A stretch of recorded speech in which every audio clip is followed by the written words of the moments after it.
Housekeeper's Diary, Diana and Charles Exposed. The book originally vanished in Britain. This program was made possible by contributions to your PBS station from viewers like you. Thank you. Hello, my darlings. Welcome back to the channel. I'm Meeks, and I beg you to hold judgment until the end. Before we proceed, before the tiaras, the tabloid halos, and the institutional myth-making, I need to establish two principles. First, I believe in perspectives and the existence of multiple truths occupying the same room, often at war with one another. Second, and perhaps more damning, I believe that how people treat those who work for them is the most honest character reference there is. Forget the speeches. Watch how someone speaks to their assistant, their housekeeper, their server. Power reveals itself in proximity. It was from this angle that I entered the Housekeeper's Diary, and I did not leave unchanged. There is something deeply unsettling and irresistibly compelling about domestic service. It is an almost unknowable world, one that exists in the shadows of other people's lives, where the emotional weather of the powerful becomes the working conditions of the employed. And when those lives belong to public figures whose legacies have outgrown their mortal existence, the stakes inherently multiply. Diana, Princess of Wales, and Charles, then Prince of Wales, occupy precisely this territory,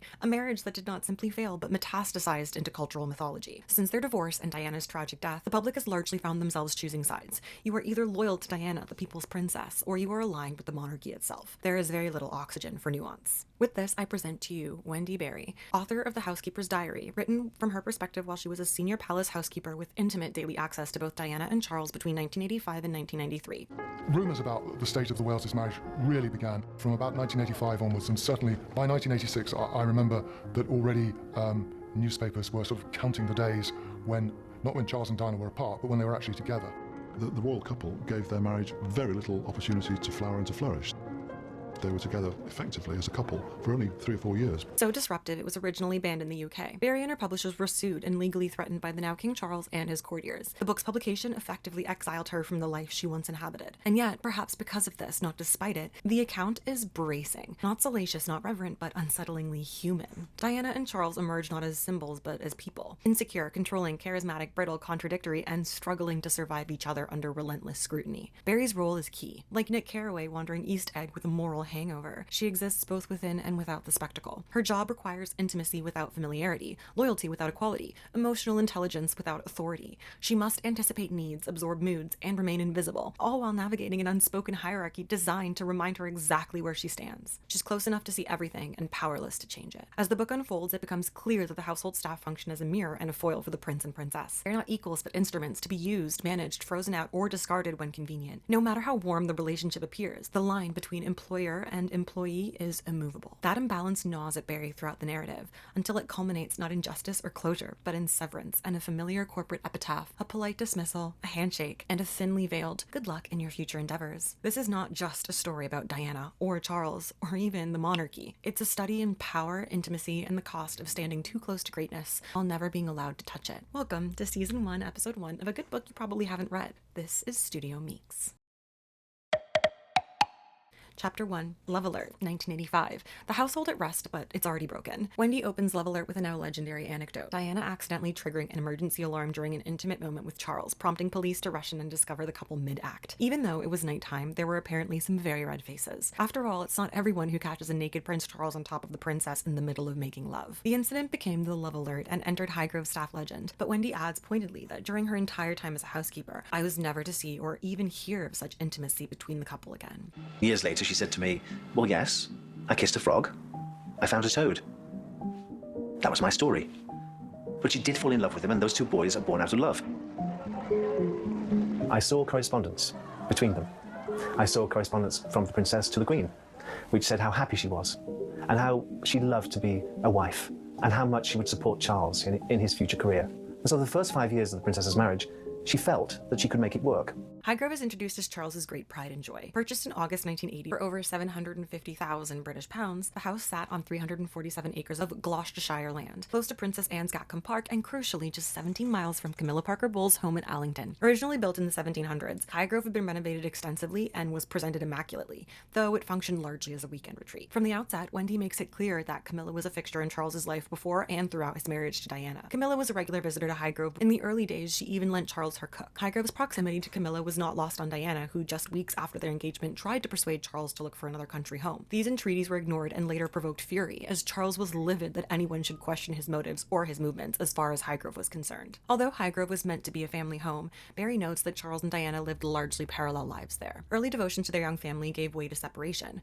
Charles had his garden, Diana had the boys. Beneath the surface, tension was present from the beginning, rooted in their incompatible personalities. Berry offers an upfront assessment of both. Of Diana, she writes, "The sweet, kind-hearted, compassionate Diana is just part of a much more complicated whole. The part the public do not see is sometimes far removed from the princess act, and none too pleasant. Riddled with insecurity, Diana was a very mercurial person to deal with. One never really knew where one stood with her," Wendy notes. That Diana was incapable of hiding her true feelings for very long, and could be positively beastly to her personal staff, with a reputation for freezing people out and bringing about resignations. Charles, by contrast, was generally fair and straightforward, but no less difficult. Though prone to temper tantrums, he was consistent until crossed. As Wendy observes, as long as he got his own way, everything ran smoothly, but nobody could honestly say that he was an easy man to live with. The Prince of Wales has grown up in such a privileged lifestyle that he doesn't have mechanics to choose for himself anymore. Everything is done for him. His pajamas are pressed every morning so that they don't have creases in them for the next day. His shoelaces are pressed flat with an iron. His underwear is folded in a certain way. The bath towel has to be placed in a certain fashion. Prince Charles does have his valet squeeze 1 inch of toothpaste onto his toothbrush every morning. On one occasion, he rang me from his library and he said, "Oh, Paul, a letter from the Queen seems to have fallen into my waste paper bin. Would you pick it out?" The waste paper bin was there. He was sat there. I had to bend down into the paper bin and pick out the letter, put it back on his desk. "Will that be all, Your Royal Highness?" "Yes, thank you very much." Despite these tensions, the prince and princess maintained a surface civility, particularly in front of guests. Berry describes entering a household already poisoned by relational strain, where staff were required to integrate fully into the emotional rhythms of the couple. She obtained the job informally through word of mouth, despite extensive warnings. They all knew about Diana's eating problems, her terrible insecurities, and her mood swings. They also knew how difficult and bloody-minded Charles could be when he didn't get his own way. Still, she entered as an innocent, determined to withhold judgment. I just love everybody. I just try to find the God light in people, and I try to play to that. I try not to be judgmental. Diana herself conducted the interview and discouraged her from taking the position. She described Highgrove as relentlessly wet, cold, and tedious. "I can honestly say I don't envy anyone the position. It's constantly raining there, and Highgrove can be such a chore." She admitted she went primarily for the children. "The thing is that the children enjoy it, and I go because of them." Diana outlined Berry's duties in detail, cleaning log fires daily, preparing guest rooms, managing entertaining, and offered her the lodge by the main road. Berry notes that Diana was painfully thin, much thinner than the photograph suggested, but disarmingly beautiful and charming. That charm, Wendy adds, made her feel instantly at ease, a force she would use in the future with devastating effect. Berry's initiation into palace life continued en route to Highgrove, where a motorway lunch stop revealed the rigid, unwritten hierarchies governing royal service. These rules, she explained, are never written down, they're just known and understood. Newcomers navigate a veritable minefield with potential gaffes in a system where class distinctions are relentlessly replicated among staff. Access within the house was tightly controlled. Only Berry, the valet, and the dresser were permitted into the prince and princess's bedrooms. The household also revolved around mood. The first question for anyone who came on duty in the morning would be, what mood are they in? Depending on the answer, staff prepared either for calm or for what Paul Burrell called storm stations. During her tour, Berry learns that Charles and Diana had separate bedrooms. Her surprise is met with a cryptic response. "Yes, that's right, you will soon see what's going on." The rooms were stripped of personal belongings and kept in perpetual readiness in case one of them decides to graciously drop in at the last moment, a detail delivered with heavy sarcasm. Needing the work and fascinated by the world that she was entering, Berry accepts the position. On the return journey to London, she is informed of the terms. Her pay would be £5,600 a year, her own car required, and a start date of November the 1st, marking her formal entry into a household that, though outwardly serene, was already irrevocably fractured. Chapter 2. Early Days, 1985. From the outset, we are introduced to an environment thick with tension.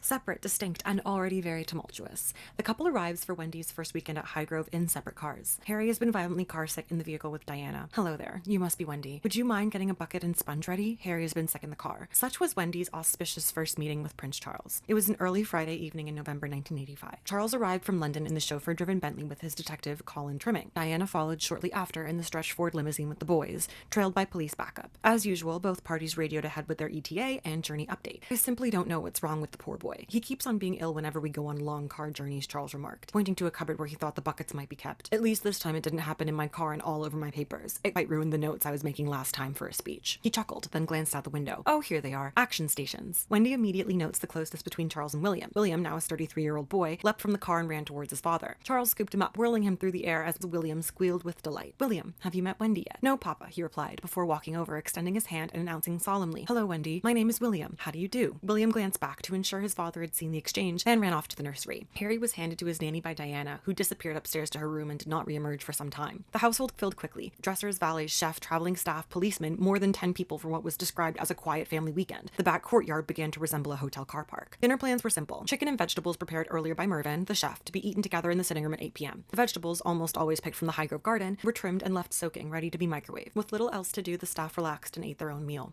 At the last minute, word came down. Diana no longer wanted the chicken. She wondered if she might have a salad instead. Charles came down alone, dressed in corduroys, a shirt, and sweater. James returned to the kitchen with the message. Mervyn shrugged. "Please herself. It sounds like it's going to be one of those weekends." 20 minutes later, Diana appeared at the kitchen door. "I do hope I haven't put you out, Mervyn. I just really didn't feel like the chicken this evening." Mervyn smiled and lied smoothly. "That's quite all right, ma'am." Turning to Wendy, Diana added kindly, "I do hope everyone is looking after you, Wendy. It can all be a bit daunting at first, can't it? It is a familiar moment of upper-class power. An apology with no further reflection, received by someone who cannot be honest about their opinion." Diana went upstairs at 9:25 p.m. Charles stayed reading in the sitting room until well after 11. Once the princess retired, the staff gathered briefly for a drink. The evening felt surreal. No one gossiped openly, though knowing looks were exchanged when the journey to Highgrove was mentioned. The next day began at 7 a.m. Wendy tidied the sitting room, cleared fireplaces, and prepared the royal rooms as soon as the prince and princess were up. Under no circumstances was anyone to be woken by noise, forcing her to use a manual carpet sweeper. Ken, Charles's valet, prepared the prince's tea Earl Grey, dead on past, never once late, with honey instead of sugar. Faye, Diana's dresser, woke the princess at around the same time. By 9, Charles and Diana were in the sitting room with papers and another pot of coffee, allowing staff to turn over the bedrooms. House rules dictated that staff could only enter royal rooms if the doors were left open. In the spring and summer, when the wind inevitably slammed doors shut, endless confusion followed. The rooms revealed their differences. Charles's was sparse and controlled. A threadbare teddy placed carefully on the bed, custom linen towels embroidered with the Prince of Wales feathers made by nuns in America, and a traveling alarm clock. Diana's rooms were crowded with objects, a music center, souvenirs from all of her travels, magazines, and a scale. Despite the lack of intimacy in her marriage, Wendy notes Diana continued to take her birth control. Charles loved Highgrove, the land, the routines, the outdoors. He was eager to give the boys a magical country childhood. William followed him around in jeans and Wellington boots, shadowing his father as he spoke with gardeners and planned changes. Diana, by contrast, disliked the weather, the damp, and country life in general. After lunch on the first Saturday, while Charles was outside with the boys, Diana appeared at the kitchen door for tea. Nose running, she poured the cup herself. "I've got a terrible cold," she said weakly, "and I really cannot face spending the whole day outside." Ballet music soon floated down the corridor. She spent the afternoon inside, reading magazines, listening to music, and making phone calls to friends, while Charles entertained the boys outdoors. Wendy notes that this was routine. That first weekend set a pattern for many others. The prince and princess visited most weekends, arriving Friday evening with Diana and the boys leaving after Sunday lunch. Charles usually stayed on alone. Later that weekend, the couple visited Wendy at her lodge to see if she needed anything. "Hello, Wendy. I just wondered if you had everything that you wanted," Charles asked kindly.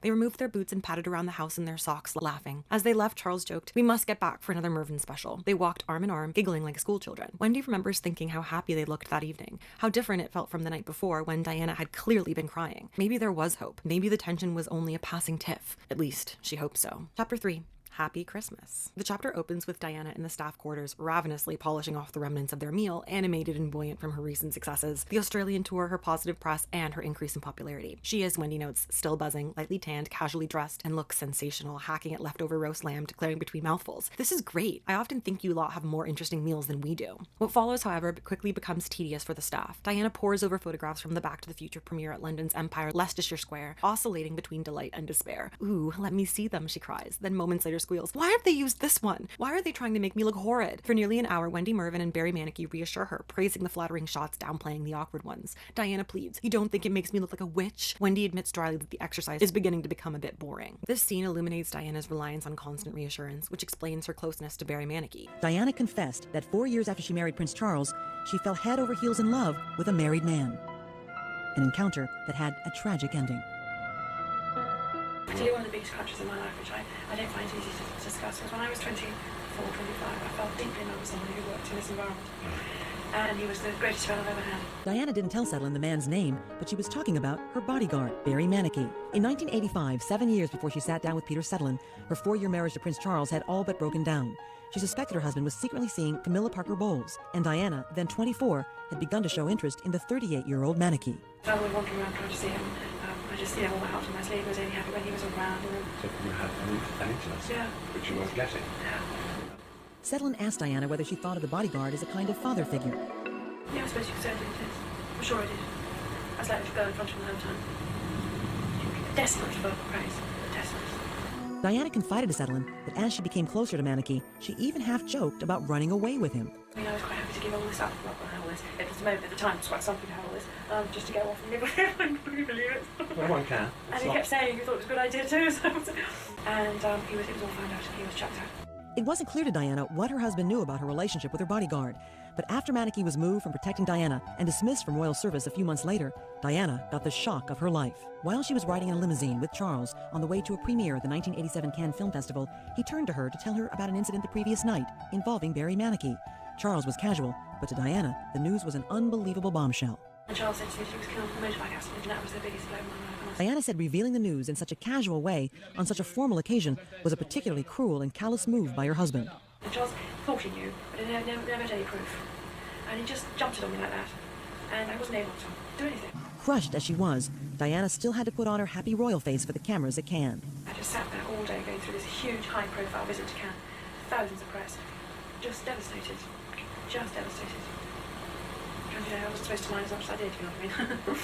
Barry, tubby, gregarious, and fun, was her chosen confidant among the staff and security detail. He listened, flirted gently, and comforted her when she cried. "What would I do without you?" Diana would ask playfully, tugging at his sleeve or smoothing his hair before a public event. Barry, a working-class Londoner, never boasted about their friendship, but his position made others uneasy, especially Colin Trimming, Charles's most senior private detective. Everything Diana said or did in Barry's presence was meticulously reported to the prince, which created an invisible web of surveillance around her life. Diana's own description of this oversight was stark. It's like living in a nightmarish police state. Charles's interventions reveal the constant power dynamics at play. He was fiercely jealous of Diana's popularity, and this resulted in him controlling her private life. Barry is eventually removed from her service under Trimming's guidance. 2 years later, he dies in a freak accident. Wendy's observations underscore the surreal tragedy of the household. Intimate human gestures, the hug, the reassurance, the quick grin in a photo, became points of manipulation and discipline, weaponized through rank and surveillance. Amid these interpersonal tensions, the mechanical reality of royal housekeeping presses relentlessly. Wendy reproduces the Buckingham Palace Guide to Royal Housekeeping with precision. Mornings of dusting and vacuuming, bed making, bathroom cleaning, flower checking, setting tables, clearing meals, and monitoring every move while the royals are present. The smallest misstep could result in censure. Staff movement is choreographed around royal presence and their whims. This routine is often disrupted by rows between the couple. On one particular Sunday, William and Harry have breakfast in the nursery with Barbara, while Diana and Charles descend to the dining room. A coffee pot is carried through. A scream pierces the air. "Oh, for God's sake, Charles!" Diana storms upstairs, slamming doors. She is crying, inconsolable. Wendy, placing Charles's teddy in need of mend on the rust-red bedspread, experiences the collision of duty and empathy. She knows she shouldn't intervene, yet the juxtaposition of care lavished on a toy, the bear will be sent in a Rolls Royce to his nanny Mabel to be hand-mended, versus the neglect of the human in distress feels unbearable. Caught up in some dreadful surreal tragedy, she notes. The staff are equally surveilled. Faye, Diana's dresser, complains about ironing the princess's clothes. Diana, barefoot, eavesdrops, silently cataloging the descent. Moments later, Faye is summoned and receives a devastating dressing down. "Do you quite realize how lucky you are to be here? Where do you think you would be without us? How dare you complain when you have literally everything done for you?" Wendy acknowledges the manipulative cruelty but concedes the point. Royal service is privileged, with grace and favor housing, free food, steep store discounts, and first pick of unwanted royal gifts. The rest, burned. "It would make me feel quite sick with anger at such waste," she writes. The narrative then turns to the Highgrove staff Christmas party, a rare reprieve from tension. Each employee receives £20 to purchase their own gift, which they would wrap and would be presented to them by the royal couple. Charles and Diana circulate among the staff, laughing, wearing silly hats, handing out gifts, and engaging warmly. For a fleeting moment, the usual weight of household drama is lifted. Charles cracks jokes, apologizes for his eccentricities, and delivers a speech. "We literally could not manage if you were not around. All of you must remember that you are our ambassadors. What you do and how you behave reflects directly on us. Thank you, and Merry Christmas." Even amidst this seeming levity, the chapter underscores the delicate balancing act of royal life. Public performance versus private despair. Staff loyalty versus personal agency. Affection versus authority. Wendy's voice threads through it all, documenting the surreal blend of privilege, obsession, and human need that defines life behind palace walls. Chapter 4. Sarah and Andrew, 1986. The Seeds of Indifference. Wendy notes that 1986 marked a turning point in Diana and Charles's marriage. At this stage, Diana was still making a genuine effort to sustain the relationship, but Charles was largely unresponsive. They never seemed to be able to get on the same wavelength romantically,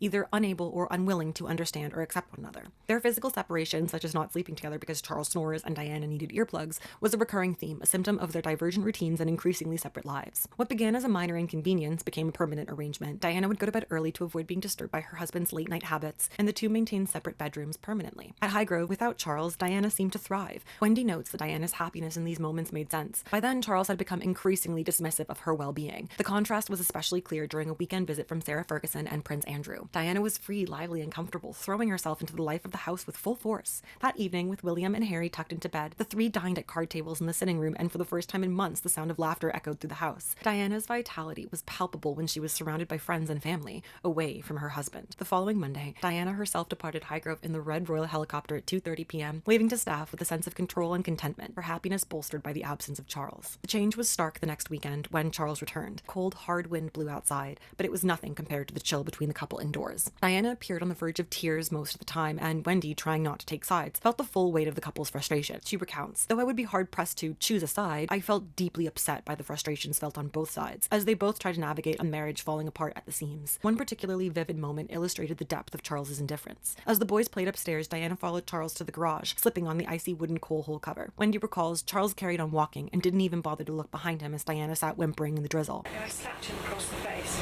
and I said, "That's from all of us for hurting us," and walked out and slammed the door. He followed me, and he got me by my wrist, turned me around, and said, "Don't you ever talk to me like that again?" And I said, "Well, don't you ever do that to us again?" And walked off. Watching this, Wendy realized that Charles's indifference towards his wife had reached new heights, and she found herself feeling profoundly sorry for Diana. However difficult and devious she might be, and however much she might have been to blame for their marriage problems, my heart bled for Diana, Wendy writes, which is her kind way of saying, even though she couldn't stand her behavior sometimes, that they were both deeply flawed individuals, and they had the capacity to cut each other deeply. Despite the hurt and anger, royal appearances continued.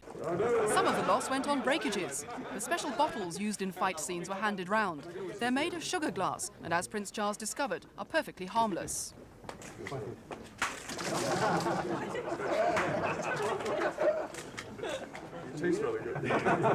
So the princess was invited to choose her target.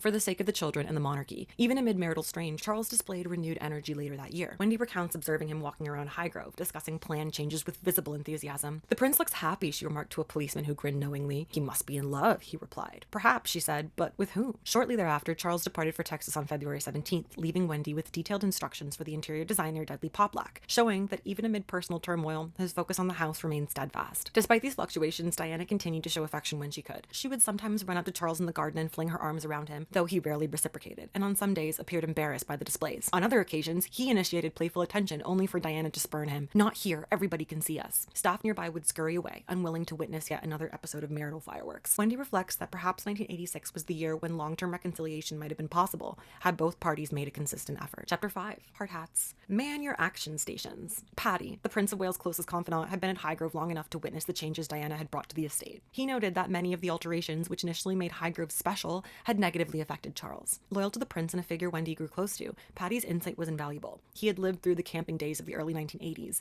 seen Charles's bachelor antics, and knew the inner workings of the royal household better than almost anyone. His own life was shadowed by tragedy as his wife Nesta was seriously ill with cancer, yet he came to Highgrove daily, a constant presence and stabilizing force. "You should have seen this place in the old days," he told Wendy over tea, "before the princess got her claws into it. We all had a grand old time. It's the prince's home, you see, and he feels comfortable here. That's why she mustn't be allowed to spoil things for him."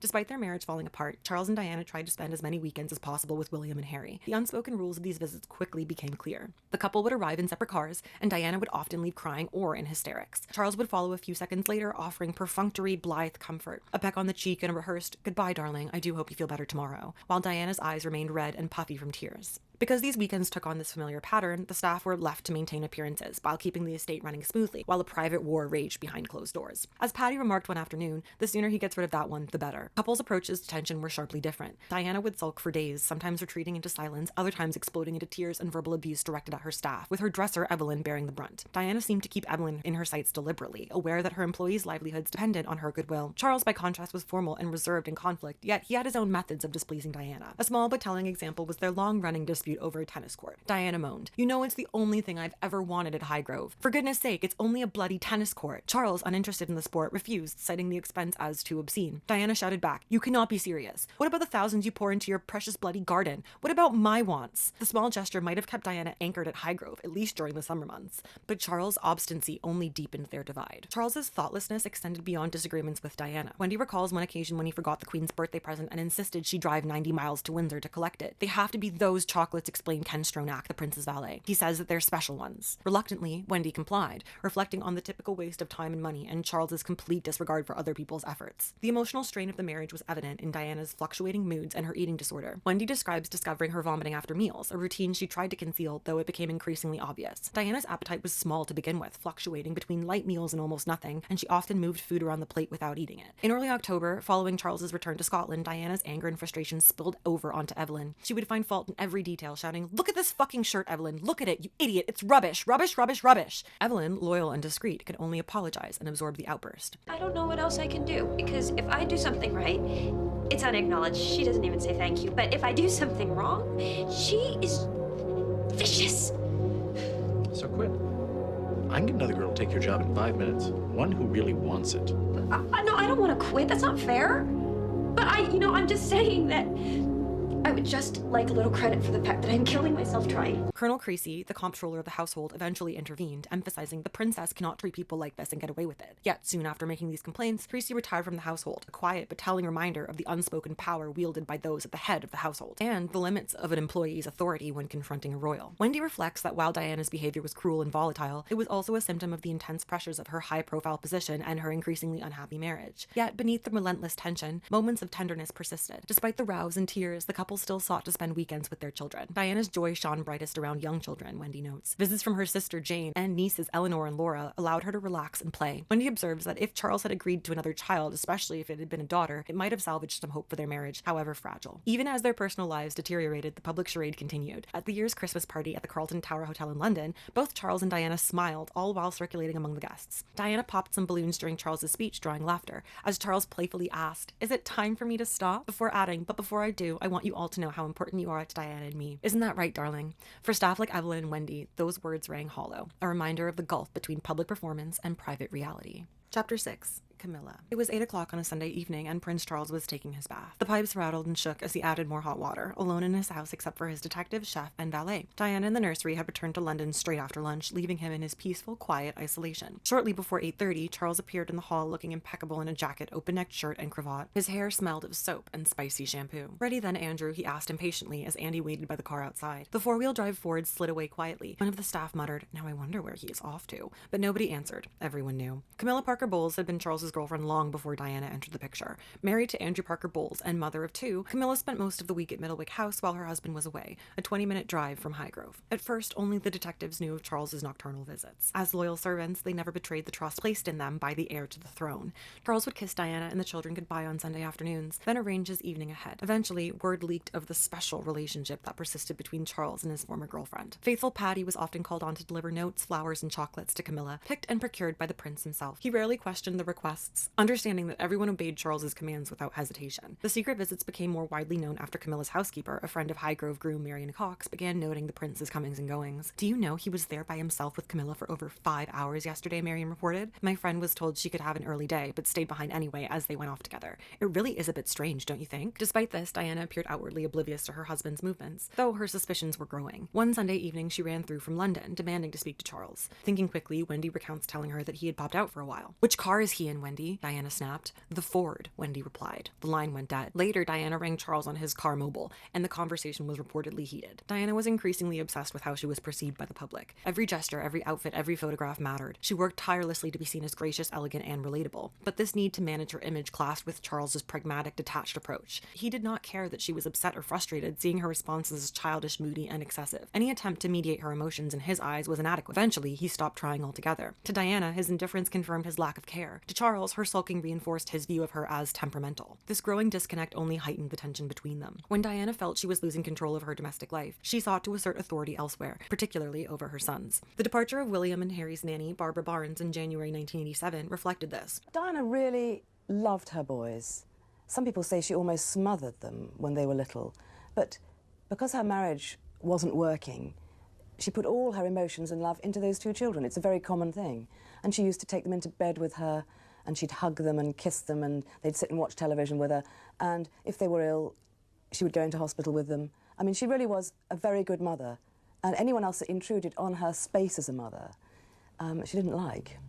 Barbara had loved her job, but had struggled with Diana's alternating warmth and hostility. Diana, a jealous and controlling mother, replaced her to reestablish her centrality in the boys' lives. She delighted in bathing and dressing them herself, a small domain over which she could maintain influence. Tensions between Diana and Charles flared in smaller incidents as well. Once, the sound of breaking china filled the passageway, and Charles shouted, "Don't read the bloody things if you don't like what they say. It's all rubbish anyway. You only make things 10 times worse by playing into their hands." Diana, tearful and frustrated, snapped back, "What do you mean play into their hands? I do what I do as much for you and your bloody family as for myself. It's me they want to see anyway, and you know that as well as I do." Charles, dismissive, chuckled and read aloud a tabloid headline. "Difficult die causes malice at the palace. Sounds about right to me." Diana screamed, pushed her chair back, and ran straight into William, who had wandered down from the nursery. "What's the matter, Mummy?" he asked as she scooped him up, carrying him into her bedroom. Diana's fascination with publicity was a double-edged sword. Positive coverage left her elated, while criticism triggered hysterical rage. Fire grates were often filled with the remnants of unflattering articles. Charles, by contrast, did not dwell on press coverage unless it was especially egregious, in which he would read and toss it onto the fire, muttering, "Bloody gutter press. Why can't they just leave us alone?" Their travels were a monumental undertaking for the entire household staff. Every weekend and trip required meticulous planning. Wardrobes were laid out on the beds of the blue and green rooms, individual pieces packed with care and tissue paper, and inspected by the prince and princess themselves. For long weekends in Portugal or skiing trips in Switzerland, the team had to manage dozens of trunks, ensuring each outfit and accessory met the royals' exacting standards. Diana would insist,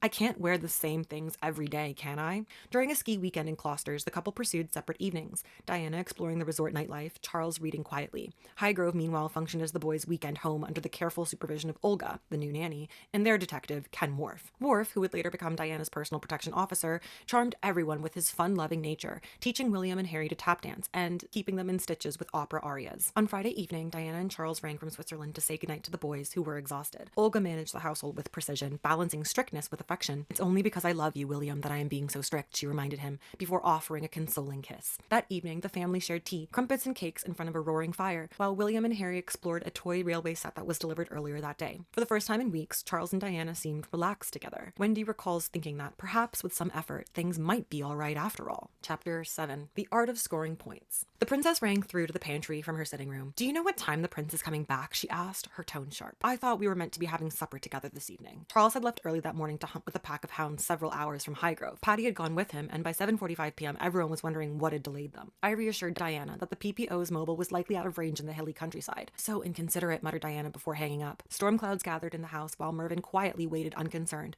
Supper was ready for the microwave. Shortly before 9 p.m., Charles, Patty, and his detective arrived, Charles limping slightly from a minor fall. He went straight to his study, ordering tea and whiskey, while Diana stormed down the stairs, furious. "Where the hell have you been?" she demanded. "I was worried sick something might have happened to you." Charles, bemused, replied nonchalantly, "If anything serious had happened, you would have heard, darling. We just got a bit held up. What about the supper we were meant to have together? I'm not important enough for you to remember arrangements like that?" Charles tried to explain that he had invited friends over for a drink, his tone calm. "They are charming people. I'm sure you'll love them." "Stuff your friends," Diana retorted, walking out in a huff. The phone then rang, their simultaneous calls to the staff, one from Charles requesting 3 drinks to be prepared, and the other from Diana demanding dinner to be brought to her room, highlighted the ever-present conflict in the household. Both had gone past the point of being willing to compromise. When the prince's friends arrived, understandable excuses were given. "My wife has a headache." This became a pattern. She increasingly refused to meet his guests, asserting control in her own small but unmistakable ways. Charles, ever trained in social graces, could switch effortlessly from domestic storm to calm host, leaving staff in awe of his detachment. Yet his offhand treatment of Diana, forgetting or ignoring arrangements, was a constant source of despair for her, leading to rows and emotional lows. Paul Burrell, recently appointed butler, remarked wryly, "I suppose I just carry on, even if they are mid-fight. I am sure that's what the Queen would expect." This tension coincided with the arrival of a new nanny, Ruth Wallace, on March 13, 1987. Vivacious and witty, Ruth immediately charmed the staff and the boys. Unlike Olga, she joined pre- and post-dinner drinks, entertained the detectives with hilarious stories, and had an eye for the men. "I can see we're going to have some fun and games with that one," Patty predicted. Yet Ruth's presence posed a subtle challenge to Diana, who saw the household as her domain. Throughout this time, Diana's moods remained mercurial. She could thank a staff member sincerely one day for a minor task, and then the next cut them dead after a major favor. The consistency of her behavior left the staff wary of dealings with her, unsure what they'd be faced with day to day. By contrast, Charles maintained consistent politeness and consideration. Their weekends at Highgrove, in turn, were a logistical ballet. Charles often traveled abroad for private visits, while Diana stayed behind. She spent hours alone with the boys, swimming, reading, or simply ensuring she was seen as the attentive mother. Charles, absorbed in polo or the garden,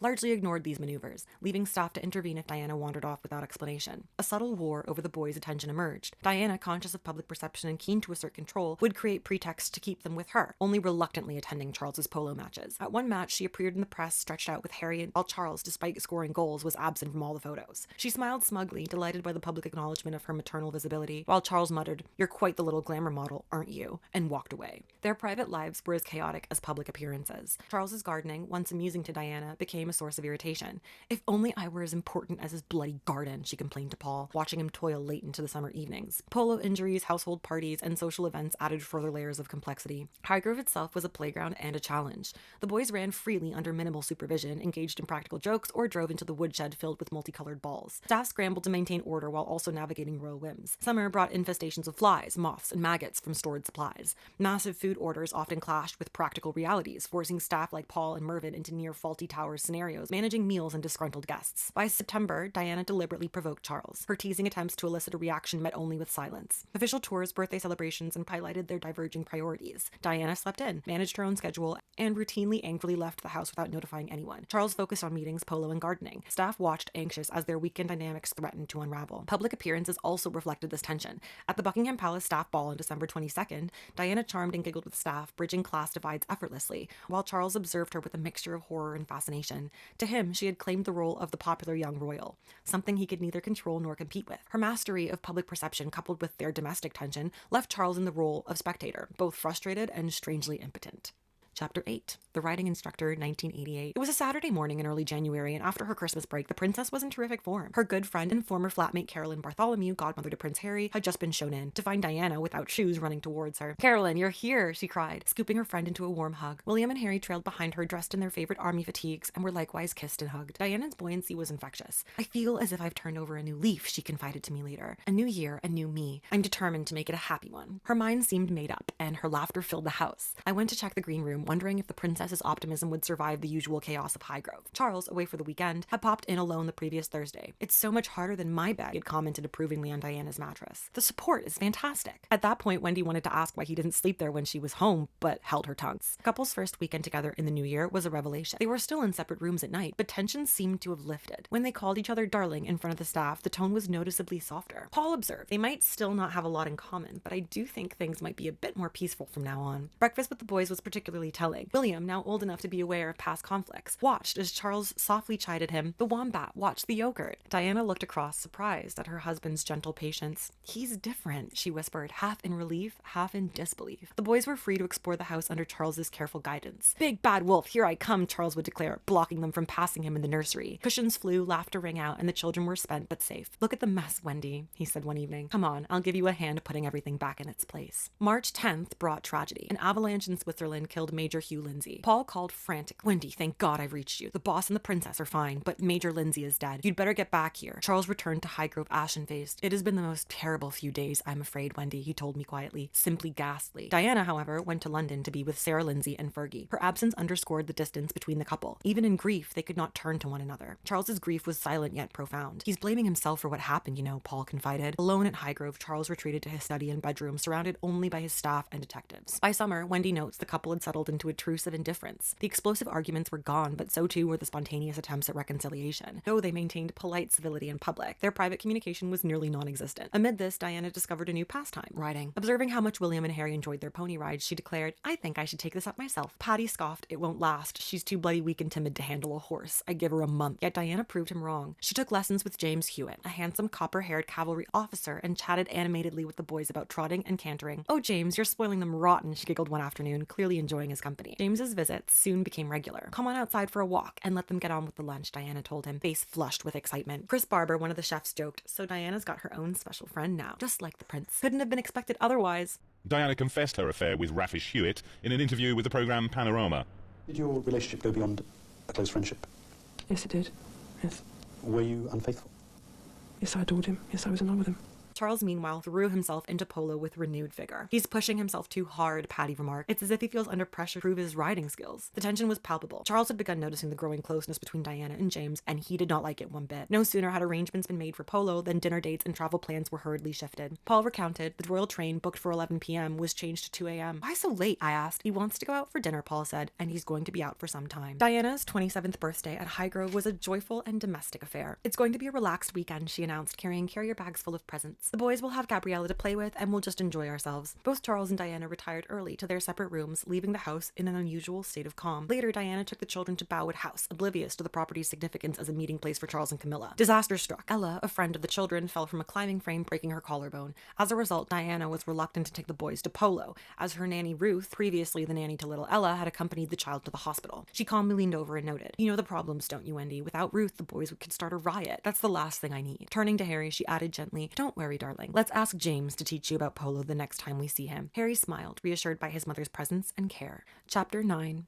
The Dog and Duchess. Unlike her friendship with Diana, which was beginning to cool, Sarah's relationship with Charles seemed to grow closer by the week. She rang up for advice on the most trifling matters, from polo matches to which charities she should involve herself with. "Get us some tea, will you?" she asked of no one in particular when told the prince was due back at 6 p.m. Since her marriage to Andrew, Sarah Ferguson had transformed from somewhat frumpy Sloane into a demanding young madam. Her brand new, smart, expensive luggage stood in sharp contrast to the battered old suitcases she'd had before her marriage. She was clearly reveling in her newfound status as a duchess and had become a stickler for detail. "That woman," muttered Paul through gritted teeth as we narrowly avoided kicking Bendix, Sarah's small terrier, on our way to the kitchen to prepare the tea tray. When Charles arrived, he rushed through to greet them, displaying a warmth and humor rarely directed at his wife. "Charles!" shrieked Sarah as he entered. "How brilliant to see you!" That evening, the prince, the duchess, and her lady-in-waiting ate together in the sitting room. Diana was away for another 48 hours, and laughter echoed through Highgrove as Sarah, heavily pregnant with her elder daughter Beatrice, cracked raucous jokes at everyone's expense until well past 11 p.m. The next morning, I was expected to deliver the tray and pack the duchess's belongings. Approaching her room, I heard barking and giggling. Knocking gently, I entered to find a preposterous sight. The duchess lying on her back like a beach whale, nightdress pushed up, balancing Bendix on her massively swollen belly. With only a month to go, her tummy was an almost impressive mountain for the little terrier to climb. She roared with laughter as she tugged the dog's legs to keep it in place. "Oh, good morning," she blushed, tossing Bendix aside and pulling the sheets down. "Just put it down there on the side, please." Glancing at her case, I asked if she wanted anything pressed. "Oh, I shouldn't think so." "Oh, come to think of it, give it all the once over, will you?" I stared at the 2 bags filled with blouses and maternity clothes. "All of it, ma'am?" "Yes," she said firmly. "All of it." Day-10 and non-stop service! Mr. Krabs, can I go home yet? No one goes home! Look at these bags under my eyes! Even my bags have bags! When Diana returned late the next day, she arrived without nanny or dresser. Charles had already gone to bed and was off to polo before she surfaced at breakfast. Neither spoke that weekend. Harry and his mother were in bed whenever Charles returned. On Sunday, Diana left for London in tears, her face hidden beneath the baseball cap brim. She dashed out the back door so upset she couldn't even manage to say goodbye. Paul and Wendy exchanged puzzled glances. Diana's phone had been ringing non-stop during her stay, yet there had been none of the usual rows. "Problems in London," Paul suggested. "No doubt we'll find out sooner or later," Wendy replied. Diana's constant mood swings from delirious happiness to despair were becoming an exhausting and confusing pattern for staff. We never knew what to expect during her weekend stopovers, with or without the nursery. So it came as a major surprise that, after months of tears and indifference, Charles and Diana arrived for their 7th wedding anniversary at Highgrove, looking as happy as newlyweds. I had filled the rooms with cut flowers, and both seemed overwhelmed by their scent and color. "Charles, look, look," Diana said, pointing to an enormous bunch of wild roses on the piano. "It's so romantic." That weekend, the family gathered for meals, lounged by the pool, and rang through for jugs of lemon refresher. Charles and Diana even chased each other around the pool, both ending up in the water to the delight of William and Harry. The boys spent the week running, swimming, riding, and firing water pistols at anyone in range, brimming with excitement for their upcoming Majorca holiday. Diana seemed more mature and confident than ever, single-minded about her desires, and better able to control her emotions. The couple did not share a bedroom at Highgrove, but a fragile equilibrium had been reached. Charles still visited Camilla, though less frequently, and Diana spent time with her friend James Hewitt, yet tempers had cooled enough to allow for calm at home. By November 14th, the weather had turned. Charles, dressed in cords and a heavy wool sweater, sat alone at breakfast, suddenly aware that he was 40. Neatly arranged presents, including a small box of Phyllis tablets from the police post, sat on the table with a jokey card, a reminder of his approaching old age. He laughed, but carried a deeper melancholy than in months. "Morning, darling. What does it feel like to be old?" Diana joked playfully as she appeared. It was obvious to everyone. The marriage had broken down. Beneath the smiles, playful banter, and staged domestic harmony, their indifference and snide remarks showed the gaping distance. Pause. If you're still watching, thank you.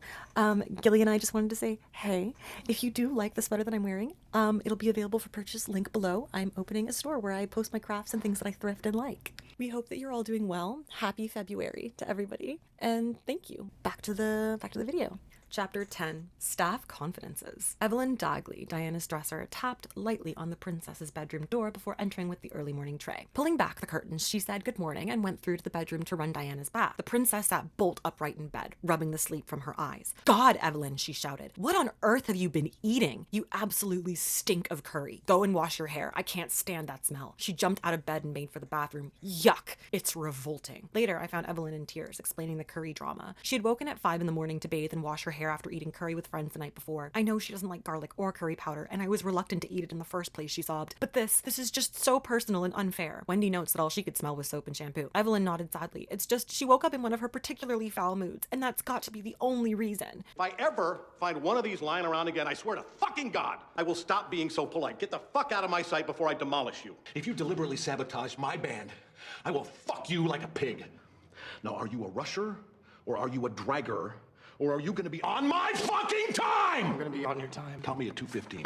1, 2, 3, 4. 1, 2, 3, 4. Jesus fucking Christ! I didn't know they allowed retards into Schaefer.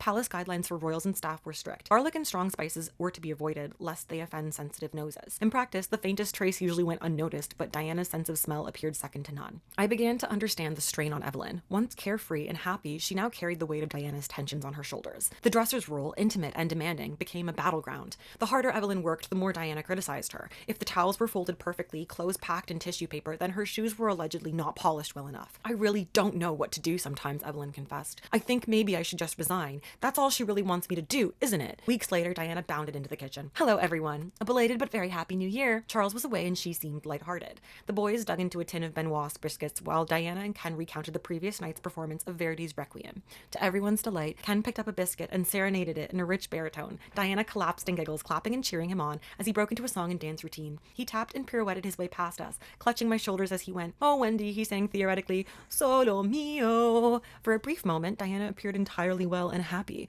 The mood swings appeared gone, and she seemed in full control. That weekend, William and Harry joined their mother for lunches and dinners in the sitting room in front of the television, a treat for all of them, since Charles often grumbled about how much time they spent watching it. On Saturday evening, I went in with apple juice and found Diana sitting on the sofa, one son on either side, deeply engrossed in a film. The boys nestled against her in pajamas and dressing gowns, and Diana looked completely relaxed, shoes kicked off, legs tucked under her. "Oh, Wendy," she laughed, hugging them both. "It's so frightening. Thank goodness I have my two strong men here with me." When the phone rang, she handed it to the boys. They chatted to their father for 10 minutes about riding lessons and school life before Diana took the receiver back. "Yeah, I'm fine," she said quietly, a hint of wistfulness in her voice. "Hope you're having a good time." She tried to return to the film, but her thoughts were elsewhere. Later, Diana's frustration over Charles's upcoming Gloucester's trip boiled over. She berated him from the garden while he dug in the soil. "Good God, man, it only happened last year. Have you forgotten already? How could you be so uncaring and insensitive, Charles?" He responded calmly, almost stoically. "Diana, I am going, and that is the end of it. I need to prove, if nothing else, I haven't lost my nerve there." Staff noticed this familiar pattern. Charles acted according to his own judgment, indifferent to opposition, while Diana vented her frustrations, and thus was the circumstance that the atmosphere between Charles and Diana was lugubrious and strained the next time they reunited at Highgrove, post the trip. And had it not been for the arrival of Sir David Frost's three boys, Miles, Wilfred, and George, Wendy notes that it could easily have erupted into fireworks. Diana assiduously kept apart from her husband, still refusing to forgive him for Gloucester's. She threw herself into entertaining the youngsters while Charles worked in his study. Although she dressed herself in the most luxurious and expensive fashions, Diana had a sharp grasp of the cost of small things, or at least professed to have one in front of her staff. She grew irritated when stories appeared in the papers claiming that she'd spent hundreds of thousands of pounds on herself. "People just don't understand what I have to put up with," she moaned one afternoon. "What am I expected to do? Walk around in a frumpy dress all the time? Then what would happen? I'd be criticized for that as well." Despite her public aversion to luxury and exotic new clothes, Diana loved being pampered. She was visibly excited after flying back from the Middle East in a private jet. "It was just like being in a James Bond film," she explained, eyes wide and sparkling.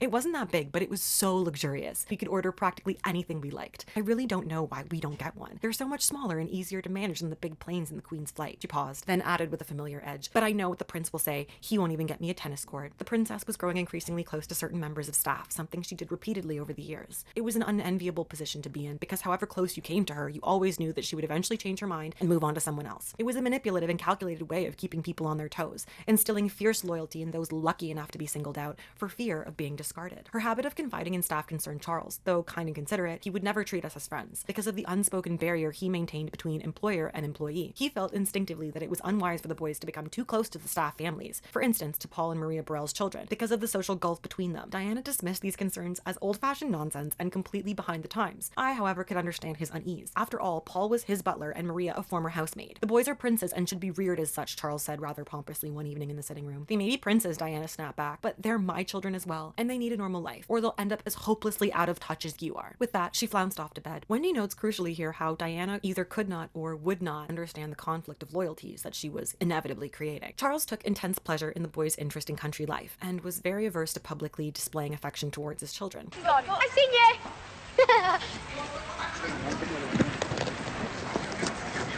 Who's up there behind them, that tree trunk? Harry! Harry! Harry! No, Mama, you can't touch it. Mama, you can't touch it. right. You have It's to. okay. You have to. Can you saw him? It's very successful. Preferring to bond with them in private. This, for a time, led him to acquire a reputation in the press for being a selfish and remote father. Unlike Diana, who understood instinctively how the game was played, he could not comprehend why coverage of him was so unfavorable. Wendy notes that there were many times where she wished she could have taken him aside and explained that a media battle was being waged by his wife right under his nose. I used to have lunch with Diana. I used to talk to her on the phone quite regularly. I used to send her stories that we were going to run, and she would edit them and fax them back to me. So, you know, That's cool. What a crazy life experience. Yeah, and I really liked Diana. She was fantastic. Diana worked the media exactly the same way the media worked Diana. She was the biggest celebrity in the world, arguably the biggest celebrity there's ever been. And sharp. Very sharp, and knew exactly how to play the media.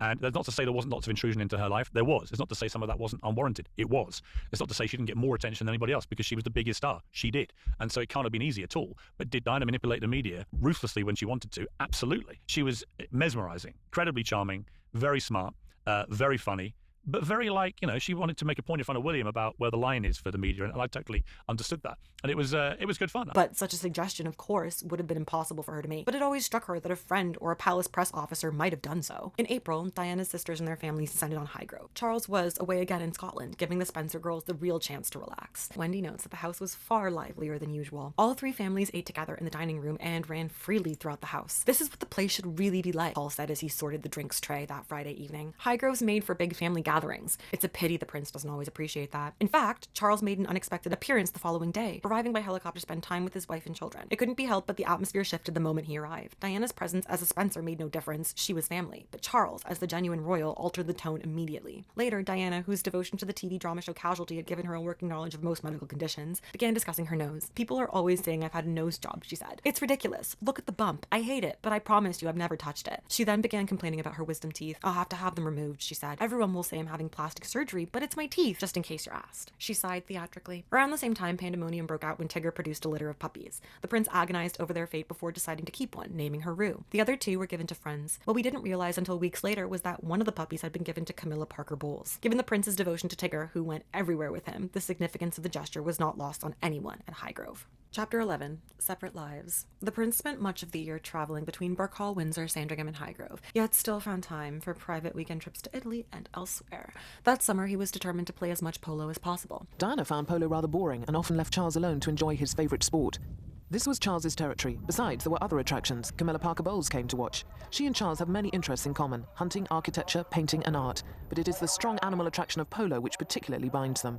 Originally introduced to the sport by Prince Philip, Charles had developed an almost obsessive commitment to it. With little time to practice, he threw himself into every available game, often returning to Highgrove in a foul temper after a poor performance. On one occasion, I heard him bellowing into his mobile at the major. Honestly, I don't know how I let that goal slip. It's all timing, damn it, timing. How can one go wrong so often? By now, Charles and Diana were expert at avoiding each other at Highgrove. Diana might arrive with the nursery on a Saturday and leave on a Sunday just 20 minutes before Charles pulled in with his retainers. On one morning, the two convoys nearly passed each other on the road, their staff exchanging startled glances as the royal vehicles whisked past. It's almost comical, if it weren't so sad, muttered Paul as he watched the dust settle. Charles's devotion to Tigger and her puppy Rue were boundless. Unlike Diana, who could barely tolerate the sight of the little Jack Russells, Charles welcomed them into his room, letting them snuggle into bed as he listened to Radio 4 or one of his talking book cassettes. The sheets were invariably covered in dog hairs, and occasionally there were accidents.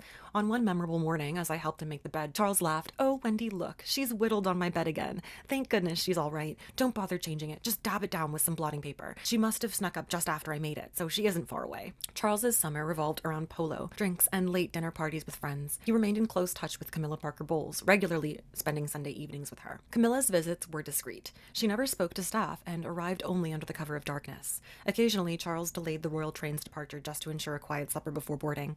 Meanwhile, Diana avoided her husband, maintaining contact only when necessary for the boys. She spent her time with her own circle: Philip Dunn, David Waterhouse, James Hewitt, men of her generation who treated her as a person rather than as a royal symbol. "It's so refreshing to be treated like a normal human being," she confided one afternoon over tea, her eyes bright with mischief. She could flirt, joke, and confide without fear of censure, something that was impossible when Charles was present. By May, the tension at Highgrove was almost tangible. On one occasion, Charles knocked on Diana's bedroom door, trying to discuss an upcoming trip to Turkey. "Diana, darling, can we talk?" "There's nothing to say to you, is there?" she snapped, her voice clipped. Only when he left for his holiday with Camilla did Diana resume normal household routines. Their marriage had reached a point of mutual indifference. Public appearances were still maintained, but private lives were separate meals, separate activities, separate emotional worlds. Even William's half-term break brought little improvement. Diana arrived hours before Charles, and they traveled separately to the Scilly Isles. Evelyn recounted the strain to Wendy. It's all been a bit fractious, she admitted. Neither of them makes much effort together. At times, it's almost embarrassing how little notice they take of each other. She rubbed her eyes. I could do with a month to recover from it. Diana's circle of support was small but loyal. Catherine Soames, visiting from a troubled marriage, spent weekends confiding in Diana in the princess's sitting room, where together they strolled the gardens in long coats and rubber boots while discussing their troubles.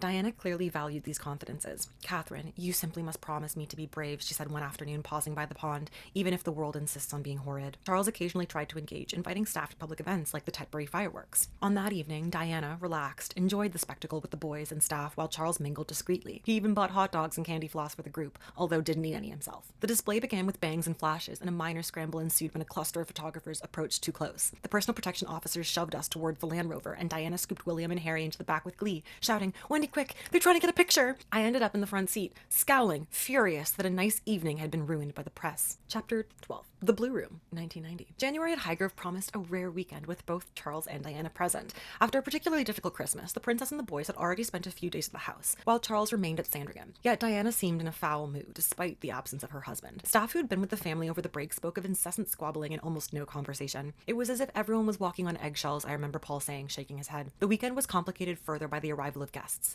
For a brief moment, Diana and Charles seemed calmer together, presenting a united front over dinner and conversation. But the respite was short-lived. In the early months of 1990, Diana fell into a deep depression, increasingly unable to cope with Charles's travel schedule, which was no heavier than in previous years. She took refuge with friends and their children. I do love having children around me, she said one Sunday morning, her eyes alight as she watched Beatrice and a few friends play in the sitting room. It gives life to a house. Half-term brought a brief return to normalcy. With Charles away, Diana invited William, Harry, and little Gabriella Kent to Highgrove.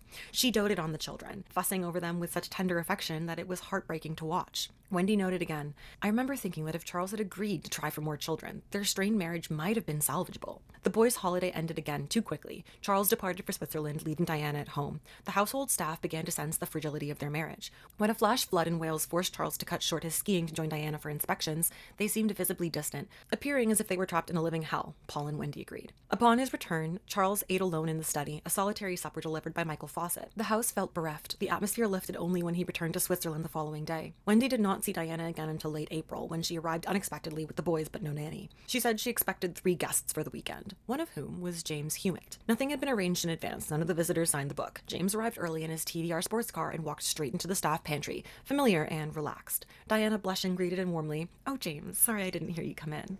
With the prince away at Sandringham, Diana and James took the boys outside before returning an hour later for tea. I carried the tray in quietly and they poured their own tea, laughing and chatting softly. When asked about supper, Chris Barber, the chef, said with a knowing smile, "Let's wait and see if any other guests arrive." Diana bathed and read to the boys herself, then joined James in the sitting room. 2 additional guests arrived later for a late supper, but James had the blue room, with its ensuite bathroom just steps from Diana's room. The following morning, the green room and the nanny's room remained immaculate, unused. But when Wendy stripped the sheets from the blue room the next morning, however, it was obvious 2 people had slept there. Strands of hair on one pillow, evidence of some intimacy on the sheets. Taking the sheets off the bed to be laundered, Wendy readily remade it. Over the coming months, James visited occasionally, though none of the later stays left such clear traces. It was impossible not to see that with Charles otherwise occupied, Diana sought comfort in someone her own age. Charles arrived at Highgrove the weekend after James's visit, and though no mention was made of the blue room, the tension was palpable. Diana waited until he had left for Italy before returning with the nursery for the first May weekend. She invited us to have Pims in the garden, in an area usually out of bounds to staff, chatting lightly about our days and favorite television programs. Her knowledge of popular culture was astonishing. "You should see Michael Jackson's nose," she said, shaking her head in disbelief.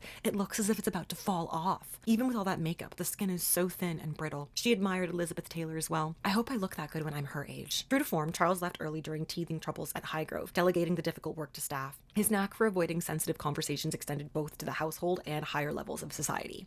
Later that month, Diana traveled to Hungary with Charles, reluctantly and out of duty. "Sometimes I think I would be happy enough bringing up a family in the countryside," she confided wistfully one evening. "Things can really be so straightforward and simple if you want them to be." Then, on June 28th, a crisis shook the household. Staff immediately focused on logistics for the big reception at Highgrove that evening, where the Prince of Wales was expected. Richard Island, Charles's private secretary, stood in for the prince while Paul and Wendy moved through the assembled throng, updating them on his condition. The following day, the prince asked to convalesce at Highgrove and requested his office be moved from London. Doctors anticipated a month-long recovery, but no one could prepare for how our lives at Highgrove were about to change. Chapter 13. Sympathy for a Broken Arm. Prince Charles lay on a specially prepared daybed in the hall, the doors onto the walled terrace flung open to let a gentle summer breeze drift through the house. To his right rested a large white cushion, cradling his broken arm. Dressed in blue slacks and a short-sleeved white shirt, Charles looked miserable and dejected. He had been released from hospital at 11:15 a.m. on Sunday, July 1st, Diana's birthday, and driven straight to Highgrove. Everyone tried to lift his spirits, but he remained somewhere between delayed shock and depression. When Wendy offered him a glass of lemon refresher and asked him how he was, he grimaced. "Bloody agony, Wendy," he muttered, "but thanks for asking all the same." Despite his pain, visitors streamed in relentlessly. The PTs, the Van Cutsums, Jeffrey and Jory Kent, and Camilla Parker Bowles nearly every day, confirming her place as Prince Charles's #1 confidant. The Prince Sit, as the staff called it, ensured he was never alone, turning the terrace into a stage for pims, strolls, and relaxed camaraderie. For the staff, however, the unending stream of guests was exhausting and often tense, as we had to maintain order while remaining invisible. One morning, Diana arrived on the terrace unexpectedly and remarked to Charles that she was surprised Emily Van Cutsum had stayed overnight. Charles looked down at his book, replying quietly, "Yes, she was here for a night a while ago." Later, he confronted Paul and Wendy. "How does my wife know that Emily stayed here?" It turned out that Diana had looked in the staff logbook. Every guest visit, every overnight stay, every bedroom used was meticulously recorded for housekeeping and logistical reasons. The sheets needed changing, rooms aired, supplies accounted for, meals planned. Without those notes, the staff couldn't function. Yet the same logbook, essential to the smooth running of the household, inadvertently revealed private visits to Diana. Thank goodness the princess didn't ask what else had been going on, Paul said, shaking his head with a chuckle. "I don't know what I would have told her." The rest of the summer passed in a whirl of carefully managed routines. Meals were largely taken on the terrace, where Charles practiced writing with his left hand on great piles of recycled notepaper. His arm remained painfully stiff, and Dr. David Mitchell from Cirencester Hospital visited regularly. The Queen visited on July 15th, accompanied by dainty cucumber sandwiches and Victoria sponge. Donning sunglasses, she and Charles looked glamorous, their conversation punctuated by bursts of laughter. Prince Philip visited the following Sunday, greeting Charles boisterously. "So how are you feeling then, you old idiot?" Continuing, "Bloody stupid fall you took in the first place, if you ask me." Their relationship, Wendy notes, was less intimate than his with the Queen. Throughout it all, Diana's focus remained firmly on her children. William's move to boarding school loomed, and both Charles and Diana accompanied him on his first day. "And where have you been, Papa?" William asked. "I've been up in Scotland walking and fishing," Charles replied. Diana, meanwhile, left abruptly for a telephone call, her face thunderous. Her dependence on her children grew as her marriage with Charles slowly unraveled, leaving the staff in the impossible position of juggling household operations, guests, and the private emotional worlds of their employers, all while remaining largely powerless to intervene in any of the problems that they were witnessing. Chapter 14. Deadly Hostilities, 1991. The sound of muffled crying came from the backstairs. It was late on a Saturday night, at the beginning of 1991, and Wendy was doing her final rounds of lights and doors before heading back to her house. She notes how she could no longer ignore the sobbing and looked up the flight of stairs leading to the first floor. Diana sat on the top step, her head on her knees, crying bitterly, her blonde hair shaking as the sobs convulsed from her body. Wendy looked away, and from the sitting room came Charles's voice. "For God's sake, Diana, come here and talk to me." I heard a chair scrape and the sound of him walking toward the hall. Diana had seen me, but Wendy didn't want to risk the awkwardness of bumping into the prince. So she went towards the kitchen and let herself out, imagining Charles rustling up the stairs trying to reach her. Best not to get involved, Wendy thought, because it's none of my business. It was difficult for me to tread the path between Prince Charles and Princess Diana. Now, Diana arrived every weekend with the boys on Friday afternoon and left every Sunday. But someone else occupied that space in between. And I learned to serve two royal mistresses. One, Princess of Wales, and the other, Mrs. Parker Bowles. In emotional terms, 1991 would prove to be the cruelest year at Highgrove so far. Wendy recounts that over Christmas, the couple's mutual hatred had escalated to such an intensity that staff genuinely feared for their safety. They found each other's presence unbearable. Barely a civil word passed between them. Wendy looked out the window to see Harry at the wheel of a police car, playing with the controls while a detective watched. Diana leapt out and dashed straight past me into the sitting room. She was in time to catch the evening news. "It's been like this all the way up here," the detective explained. Diana had been obsessed with updates about Allied troops in Kuwait, particularly concerned for her friends David Waterhouse and James Hewitt. She had been corresponding regularly with Major Hewitt, and was not above putting her staff in delicate positions by asking them to send registered posts from their private addresses. Back in the kitchen, Diana joined Harry and the detective at the table. "Everything seems to be all right," she said with relief. Wendy agreed, said, "Yes, it's rather nerve-wracking." "Nerve-wracking? Wendy, this is more than nerve-wracking when you have friends out there risking their lives." That night, she stayed only briefly before rushing back to London after a phone call, leaving poor Harry bemused by the sudden flurry. With Diana gone, Charles returned to Highgrove. Though his arm was still slightly stiff, he was physically recovered from last year's polo accident and threw himself into business and social engagements. With William away at boarding school, both parents cherished his long weekends. Charles's excitement before William arrived on February 22nd was palpable. "You know that William is here tomorrow, Wendy, don't you?" he asked, his eyes shining. "He really is shooting up at the moment. I can't believe how quickly they grow up." The next day, Diana and the boys drove from London while Charles flew in by helicopter. Both boys raced down to greet him. Charles lifted them up and spun them around despite his recovering arm. Tigger and Rue yapped at their feet. It was a rare picture of father and sons fully at ease. That evening, dinner was lively with William recounting adventures, but the following day, Diana's plan to visit a fun fair trumped Charles' Charles's proposed picnic to nearby churches. The boys had to choose between competing agendas, a subtle reflection of the fractured household. Once fit, Charles resumed his weekly private excursions. On March 27th, he left for a dinner engagement. Diana called, ostensibly to notify Paul about an official visit to Czechoslovakia, but the conversation quickly shifted into a low-level interrogation about Charles's whereabouts. Where's Prince Charles tonight, Paul? Where's the Prince of Wales? He's out for dinner, Your Royal Highness. Where is he? I've no idea. Of course you know where he is. You always know where he is. Who's he got for dinner tomorrow night? I hear he's got a dinner party. Who's coming? Don't ask me. Please ask him. One day I told the princess the prince was out. The prince found out. I'd been talking to the princess, thinking I'd been gossiping to her. He rang his bell. I went into the library. Stood there. Your Royal Highness, I hear you've had a conversation with my wife. Well, why are you talking about me being out last night? I saw Your Royal Highness, but you were. Well, can't you lie? You're asking me to lie about you not being in residence. Yes, why did you do it? You're bloody told.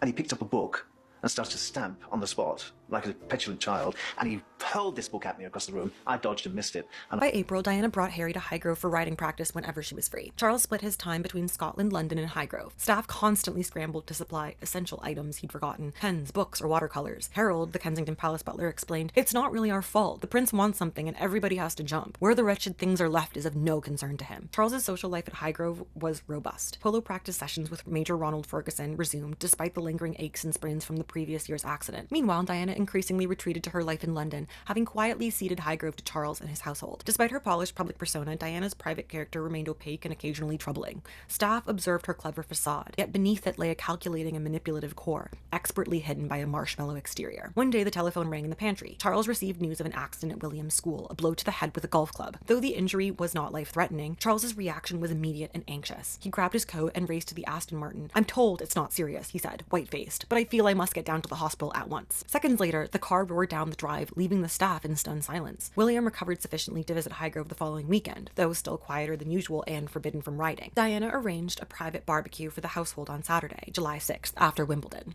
She brought her own friends and organized the games, allowing staff to relax and enjoy the rare informal occasion. "It's just like school, isn't it?" referring to the privilege of them being allowed into the restricted royal area of the garden. Throughout the day, neither Charles nor his name was mentioned. By now, both parents had perfected the art of avoiding one another at Highgrove, a tacit arrangement that kept communication minimal, protected staff from embarrassment, and maintained the delicate equilibrium of the household. Chapter 15. Children in the Crossfire. Loud guffaws echoed across the terrace. The prince was holding a tea party for the 3 organizers of a forthcoming country show, and someone had just delivered a joke. It was surprisingly grown up if you considered the company present. Captain Mark Phillips balanced a cup of tea on his knee. His wife, Princess Anne, rocked back in laughter at a comment from Andrew Parker Bowles, her former boyfriend and the husband of Charles's current mistress, Camilla. Charles, relaxed in cotton trousers and a short-sleeved shirt, completed the group. Diana had gone out for the afternoon. Such a gathering seemed extraordinary given the tangled web of relationships, yet was wonderfully civilized. Each guest was absorbed in the event, with no hint of unease. Mark Phillips, weathered and brown-faced, ate his way through sandwiches, while Anne, in light-colored jeans and a checked shirt, observed him as he discussed the course layout. 20 minutes later, Anne and Mark departed, but Andrew Parker Bowles lingered. Charles and Andrew conversed with mutual ease, neither once mentioning Camilla. Royal staff do not gossip to outsiders, it's strictly forbidden, but stories inevitably circulate within households. Every glance, remark, or slight from a royal ripples through the grapevine. Staff knew the difference between public image and private reality. Mandy remarked during lunch, "Princess Anne is remarkably consistent. If she wakes in a bad mood, you know exactly what you're in for. Nothing like the saint you sometimes have to work for." We laughed, nodding in agreement. The following Saturday, Charles played polo before attending Don Giovanni at Glydenbourne with friends. Diana, not invited, though she loves the opera, organized a barbecue near the pool. As the sun dipped over the fields, she suggested a quick game of rounders. Helena, her dresser, and Diana were in hysterics as I repeatedly missed the ball. Eventually, everyone ended up in a heap on the ground. Then, Diana proposed tossing Ken Wharf and Reg Spinney into the pool. Chaos ensued. Diana shrieked as she was thrown in and the rest of us followed. Tigger and Rue barked furiously from the sidelines. Diana jumped out to take snapshots while Harry, in his soaking t-shirt, attempted to splash her. Laughter and shrieks filled the garden until Diana called William and Harry to bed, abruptly signaling the party's end. Returning to the lodge that night, Wendy felt conflicting emotions. The princess had been charming, funny, and affectionate, but there was an instinctive sense that her warmth was somewhat calculated, as if her friendliness was a subtle attempt to win over the staff individually. Upon speaking to a few others the next day, she was relieved to find they all felt the same. When the occasion came to take the family portrait that year, Charles treated the event with weary, lighthearted disdain, commenting on his thinning hair in photographs from 10 years prior. Diana, previously sullen, animatedly engaged with the stylist, enjoying pre-picture makeup and gossiping. A picnic hamper, fruit, and cutlery were prepared under a large tree. Snowden arranged props including Smokey the Pony as Diana, William, and Harry emerged in riding clothes. Charles remained in casual attire. The whole scene felt stage-managed, the happy family pose unlikely to fool the press. Diana's riding gear, though, seemed like a subtle message to a certain instructor who might see the images. After the outdoor shots, Diana posed for individual photographs for the royal Christmas cards, wearing a purple gown with the Spencer tiara, then a pearl pink gown with the Queen Mary tiara. She delighted in her admiration. "It's just the makeup," she said modestly, though she knew she looked spectacular. In August, the prince and princess holidayed in the Mediterranean on John Listis's yacht, Alexander. The press billed it as a second honeymoon, but staff knew otherwise. Diana wanted a child-focused holiday. Charles compromised to include his friends. Diana spent most of her time with the children, avoiding the adults at dinner. When an Italian photographer captured glamorous shots of Diana diving into the sea or in a bikini, it was no accident. Her performance was intentional, and the other's irritation palpable. By late September, William and Harry were painfully aware of their parents' strained relationship. William once discovered Diana crying on the back stairs. She tried to compose herself, promising to explain when he was older. Charles intervened, leading William into the garden. The child, near tears, shouted, "I hate you, Papa. I hate you so much. Why do you make Mummy cry all the time?" William then turned, running into Diana's arms as she walked out into the garden. Diana would then say, "See what you've done?"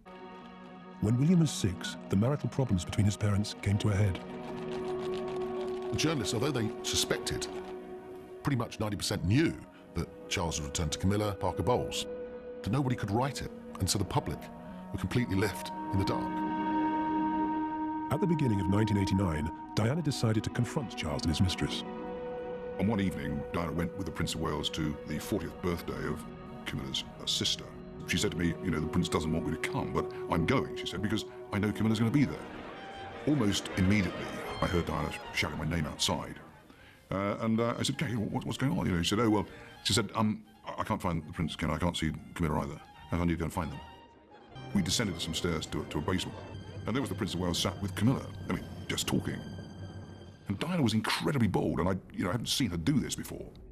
And Diana said something like, "Look, I know this has been going on for some time, you know, and why do you do it?" And to do very sort of stony-faced people. You know, Camilla was the one that said, "Well, it's all right for you. You've got, you know, 2 lovely boys," and so forth, as if that excused what was happening. And it was quite bizarre. It's incredibly uncomfortable for me, and I left. This had sealed in Diana's ideas and that any chance of a reconciliation now. Ken Worf was invaluable in moments like these, knowing how to shield the children from parental conflict. "Come on, William," he would say, guiding the boy away. Charles and Diana functioned as if living in separate houses. Charles spent days in the garden and evenings on official work, while Diana mooched around listening to music or watching television. Staff kept their heads down. Diana's moods could oscillate from distant coldness to impromptu affectionate parties. Her insecurity and need for reassurance made her unpredictable and at times a potential liability to the household and the royal family. Wendy didn't see Diana again until the staff Christmas reception at St. James Palace. She looked stunning in a dark evening gown, excited to meet Maria's mother, Betty Cosworth, causing Charles visible irritation. At Highgrove, the staff prepared for Christmas. The fir tree arrived, decorations went up, and roaring logs created a festive atmosphere enjoyed more by Charles than Diana and the boys, who remained in lunch. The staff Christmas lunch at Circe's restaurant on December 19th offered a rare moment of levity. Charles gave a rousing speech, full of in-jokes, while Diana fretted over a Daily Mail article falsely claiming she would boycott her father's annual party at Althorpe. Staff could only nod, aware that her outrage stemmed from perceived slights to her image. The next day, Charles returned alone. Maria, Lita, and I spent the morning changing beds, washing towels, and clearing decorations. "Isn't it bad luck to take everything down before Christmas Day?" Lita remarked. We laughed, oblivious at the time to how prophetic her warning would be. No matter how challenging 91 had seemed, it was nothing compared to what 1992, the year of the separation, would bring. Chapter 16. The row about the Mercedes. 1992. The phone rang in the pantry. It was Diana, requesting a dinner tray for 2. "William and I will eat upstairs, please, and Harry will have his tea in the nursery," she explained. "We're all tired, and William can go up to bed after he has eaten with me." It was the last weekend of the Christmas holiday. William, anxious about returning to Ludgrove, contrasted sharply with Harry, who was happy to resume his routine at Weatherby. William was sensitive, shy, and deeply attached to his mother and father, however fraught their relationship. He loved Scotland and Sandringham, especially the continuity of family and court life providing him comfort. Arriving with Jessie that afternoon, both boys raced outside to play with Charles in the garden. Aware of William's apprehension, Charles spent time reassuring him, recounting his own school days and tales of bullies and harsh masters. "There are good and bad days for everyone at school," he said. "You'll settle in quickly once you've caught up with your friends." It was the kind of careful fatherly talk that Charles took seriously. Thousands of fathers have such conversations, but he delivered it with particular care, knowing how sensitive William was. By 7 p.m., Diana and Ken Worf arrived, shouting William and Harry's names as she entered. The boys ran to her, and all 3 headed to the nursery for an early evening bath. Charles, returning from the garden, discovered that Diana had ordered a bed tray for herself and William without consulting him. "Are you sure?" he asked quietly, calling through to the nursery. nursery. I thought we were all gonna have dinner together tonight. His expression betrayed a mixture of hurt and confusion. In the end, he ate alone downstairs while Diana and William dined in bed with the television on. Diana's choice was a recurring tactic, keeping William and Harry physically and emotionally separate from their father. Staff viewed it as cruel and manipulative, aware that the children were increasingly getting caught in the crossfire of adult disagreements. Diana, herself the product of a broken home, should have known the impact on her sons, but her need for control often overrode her instincts, Wendy noted. Jessie, over a glass of wine in the dining room, expressed her exasperation. Sandringham was an absolute disaster, she said. The princess spent most of the time crying, and the boys were spoiled rotten. I don't know why she keeps going back there if it makes her so miserable. Diana's discomfort in large royal gatherings was well known. Unlike Fergie, she felt intimidated, often withdrawing rather than risking humiliation. When her children joined in with the wider royal family, it left her with little to occupy herself, reinforcing her sense of exclusion. The following morning, Diana took William shopping with Ken Morf, returning with a large fish platter for her mother. William brought a Mr. Bean video. With Charles away, the boys spent the afternoon in front of the television, using Diana's bedroom to avoid their father, a habit that would have horrified Charles. That evening, William joined his father in the sitting room for supper, while Diana again requested a bed tray for herself and Harry. Wendy notes that their inability to eat together as a family for William's last night before going back to school was painfully emblematic of the household's fractured state. The departure for school was heartbreaking.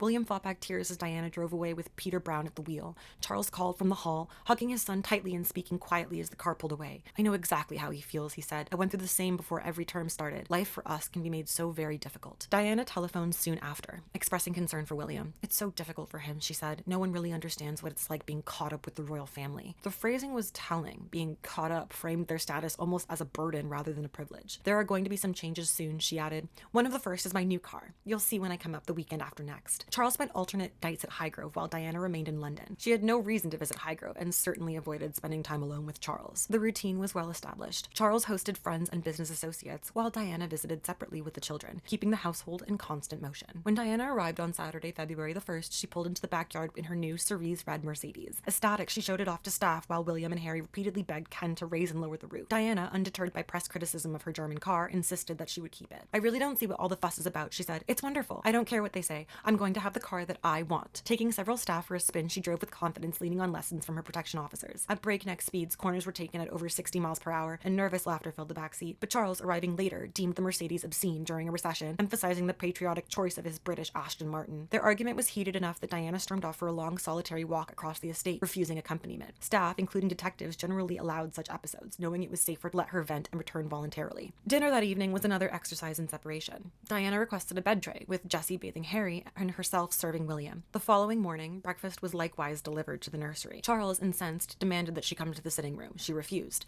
leaving him alone with the Sunday Times. Later, I helped Jessie clean the nursery bathroom and make the beds. She hasn't spoken to me since Christmas, Jessie grumbled. I have no idea what's wrong. She just picks people up and drops them for no reason. Paul then explained to me that Diana believed Jessie had betrayed her trust, though Jessie had no idea how. Most of the time, nobody ever did. The situation, as ever, was frustrating and opaque. That afternoon, Diana departed with the boys, weeping as Peter Brown drove. William and Harry sat subdued, trying to comfort their mother. Charles did not come out to say goodbye, leaving by 4:30 p.m. for a dinner with Prime Minister John Major. Patty, the butler, noted Charles's state before leaving for Oman, observing his habitual agitation and fussiness over trivial matters, missing shoehorns, mattress firmness, and even the health of Tigger. He'd rather do anything than spend time with her, Patty remarked. Highgrove staff soon heard through the palace grapevine that Charles had spoken with the Queen about separation. The conversation was calm, but the topic itself was shocking. Even as staff anticipated more upheaval, they never imagined the prince would consider such a step. The Queen advised him to persevere, postponing the discussion for at least 6 months. By March the 6th, Diana and Harry were back for the weekend. The first sign of trouble came as she stormed through the back door, furious at photographers for capturing her in her Mercedes on the M4. Fucking press! Why can't they just leave me alone? She shouted. Dave Sharp tried to calm her. Perhaps the picture won't be used, he suggested. Of course it will, Diana snapped. Don't be fucking stupid. Meanwhile, Evelyn was in tears upstairs. I found her sitting on a small bed, distraught. I can't carry on much longer, she sobbed. My life is a misery. She just won't speak to me, and when she does, she's so rude. I feel like she wants me out for good. I've given her so much just to be thrown away like rubbish. The weekend deteriorated further. The morning papers carried front-page photographs of Diana, Dave Sharp, and Harry in the Mercedes, accompanied by critical commentary. Bastards, Diana screamed, ripping pages and shoving them into the fire. Dave Sharp recounted the additional danger. We were going about 85 miles per hour. If that had been a gun instead of a camera? High-pitched shouting then erupted from Diana's room. She berated Evelyn over a styling brush left at Kensington Palace. But you haven't used it for 6 months, Evelyn replied meekly.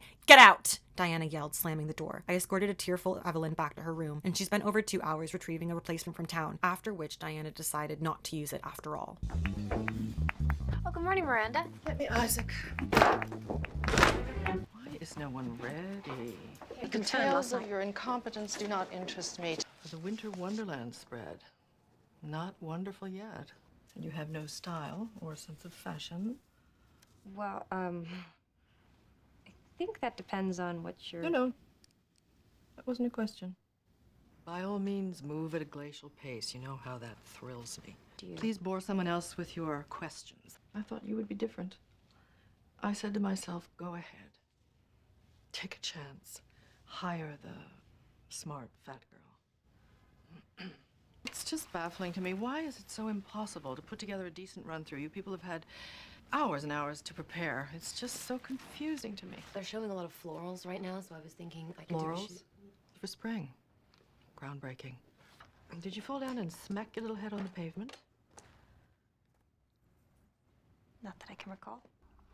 That's all. Chapter 17, Public Revelations. By this point, unprecedented tantrums from the Prince of Wales suggested that he too was beginning to crack under the pressure of a highly unsatisfactory marriage. Both Charles and Diana were preparing for short trips to Europe. Charles to Berlin, Diana to Budapest, but a pre-dawn call from Diana had already put Charles in a foul mood. He took the call in the dining room shortly after 8:30 a.m., slammed the receiver down in disgust, and attempted to dress himself in the stiff uniform of one of his regiments. Ken Stronach, normally responsible for the trickier studs and buttons, had flown on to Berlin in advance, leaving Charles cursing and stamping like a spoiled schoolboy. When he finally descended the stairs, Paul complimented his appearance. "No, I don't look good. It's horrible. I hate it. It's so uncomfortable," he shouted, rushing back upstairs. Moments later, he demanded Ken be put on the phone, screaming something about missing cufflinks. Paul timidly offered to help. Another refusal. The phone went dead. I had rarely seen him in such a temper, and the household moved cautiously around him, trying to maintain normal routines. By the time I had checked the linen cupboard, he'd calmed down enough for a civil conversation. Passing me on the deep green carpet, Charles looked hot, bothered, and ferocious, but then stopped, and in a rare show of humility, said quietly, "I'm really sorry about this morning. It's been a bit of a difficult morning, as you know. Thanks a million, Wendy. I know how hard you all work for me." The shock of an actual apology was a reminder of how the upper classes could treat staff as less than human, rarely pausing for reflection or empathy toward those over whom they had immense power. Unlike Diana, whose moods could linger for weeks, Charles's storms were usually short-lived. He could erupt 1 minute and be back at ground level within the hour. That morning, his apology transformed the household's atmosphere. I wished him a good trip, and he smiled and waved as he left. Charles was increasingly retreating into his garden at Highgrove, finding comfort in the routines of digging and weeding. "All he thinks about is the wretched garden," Paul observed, sounding uncannily like Diana herself. The couple did not meet again at Highgrove until William's exit from Ludgrove on Friday, May 8th. That Saturday was heartbreaking. Charles had expected to see his sons at breakfast, only to learn from Paul that they were dining with their mother in the nursery. When he confronted Diana as she bundled William and Harry into the car, she snapped, "We are going back to London. What does it look like?" Charles, restrained but angry, chose not to escalate the scene, letting her depart while he headed off for polo with his detective. With both away, Wendy reflects how she took stock of the strain the household was under. She was over 60, navigating long hours and emotional turbulence of a royal couple's crumbling marriage, and for her personally, it was exhausting. She noticed how the disintegration of a royal marriage rippled far beyond the family, affecting those on call at all hours, whose loyalty made them as vulnerable as the children themselves. At this point, Wendy notes that she seriously considered resigning, though practicalities and palace expectations kept her in place. She consoled herself. Perhaps it was just another bad patch, and maybe another baby could restore equilibrium. On May 21st, Charles and Diana attended Expo 92 in Spain, appearing publicly more miserable than ever. Photographs showed them seated apart, a visible reflection of their private gulf. "They can't even bother to put on a show anymore," Paul remarked, as the images confirmed what the staff had long suspected. Afterwards, for the sake of the children, Charles and Diana took them to the Isles of Scilly. Charles returned the day before Diana flew to London. That bank holiday evening, he hosted Lord Romsey for dinner. Usually jovial and relaxed, the two men were subdued, discussing the impending publication of a biography promising to reveal Diana's perspective on their marriage. Romsey's advice was cautious. "Let's just wait and see what happens, Charles," but the truth proved far worse. On May 29th, Eric and Poppy Anderson visited, spending hours with Charles reviewing photocopied and faxed excerpts of the forthcoming book. Staff could only speculate, whispering nervously among themselves. A few months later, Andrew Morton's book finally shattered any illusions of marital harmony,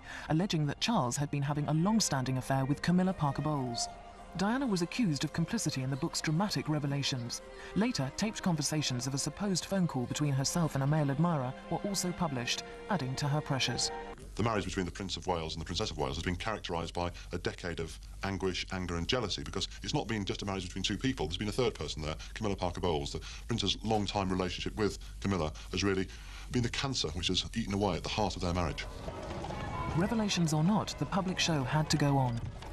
Some vowed never to read the book, though others discreetly sought out copies. When the guests departed, Charles carried the faxes to Diana's room. Within minutes, she appeared tearful and blushing, claiming she was returning to London. Charles retreated to the garden, walking alone for over an hour before preparing to go play polo. Staff were strictly warned not to mention the story, though of course everyone was already aware. Weeks passed before Diana returned. She arrived with her detective, Dave Sharp, Harry, and others, requesting a quiet weekend. She organized a staff barbecue in the royal garden, only to have Charles arrive unexpectedly, sabotaging her hopes for a peaceful visit. His brief, tense exchange with Diana left her subdued subdued, red-eyed, and preoccupied with calls for the rest of the evening, and he didn't even stay the night. The next morning, Diana and Harry collected William from school for his 10th birthday, attending a party in Hampstead Garden suburb. Special arrangements allowed Diana to take Harry to visit William the following Sunday, while Charles remained absent, giving her a rare chance to relax, swim, and speak with friends. She appeared brighter than the previous weekend, even chatting amicably with the kitchen staff. Yet tragedy struck again on July 3rd. The foal of Charles's favorite horse, Reflection, slipped in a paddock hole, breaking its leg. The foal, the first to be born at Highgrove, had to be put down. Charles was devastated, but did not blame Patty, the head of the groom, who was racked with guilt. Diana and the boys' arrival that Saturday did little to lift spirits. Pent-up tension persisted, compounded by the evening visit of Hugh and Emily Van Cutsum. Diana retired early with William, ordering a dinner tray and intending to watch television. Public revelations continued to worsen the atmosphere. Stephen Twigg, Diana's masseur, contributed fresh stories to the press, prompting Charles to remark wryly, "Are there any friends of yours who are not talking to the newspapers?" Diana, seemingly unbothered by the volume of coverage, dismissed the breach of trust as a simple inconvenience. "I suppose I'll have to replace him." The royal old guard grew increasingly concerned. Lady Fermoy, Diana's grandmother and confidant of the Queen Mother, visited to advise and support Charles. She walked slowly with him in the garden, recognizing that the problems were beyond resolution, and offered whatever comfort she could. Chapter 18.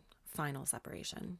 Wendy recounted finding Diana in floods of tears in her room. She had somehow discovered a tray of jewelry prepared for the prince to review for Christmas presents and was mortified by the allocations. Whereas a diamond necklace had been marked for Camilla Parker Bowles, Diana's collection consisted of cheap paste jewels. "I don't want his bloody fake jewels," she cried. "I thought cheating husbands kept wives sweet with the real things, saving the tawdry stuff for their tarts." She was inconsolable, vowing bitterly never to forgive Charles for anything ever again. The princess had endured months of bad publicity, including the publication of an alleged tape recording of a conversation with James Gilby, a debonair second-hand car salesman whose name was unfamiliar at Highgrove. That autumn, Diana frequently pulled out of planned engagements at the last minute, citing exhaustion, and seemed generally ill at ease and vulnerable. On November 18th, she announced that instead of joining the prince at Sandringham, she would stay at Highgrove with William and Harry. This last-minute change threw the staff rota into chaos, requiring 2 chefs instead of one for Charles, another for her. Paul, however, was unsurprised. "She told me that she just couldn't face being with him," he explained. "Things have gotten so bad now that she's not able to be in the same house, let alone the same room as the prince." Harry had started at Ludgrove School with William, and both boys had an ex-seat that weekend. On November 19th, Diana and the boys drove straight to Highgrove, leaving Charles to enjoy a shooting weekend in Norfolk. Chris Barber, the chef, welcomed the respite from rural entertaining, and Diana seemed calm and happy to have the boys to herself. That Friday, Diana chatted informally in the kitchen with William, Harry, Paul, and Wendy about her recent trip to Korea with Charles. "I was so tired I could hardly cope," she admitted. "The whole trip was a mistake. No wonder I looked so miserable in the pictures." The truth about the state of her marriage to Charles only became obvious for all to see in November 1992.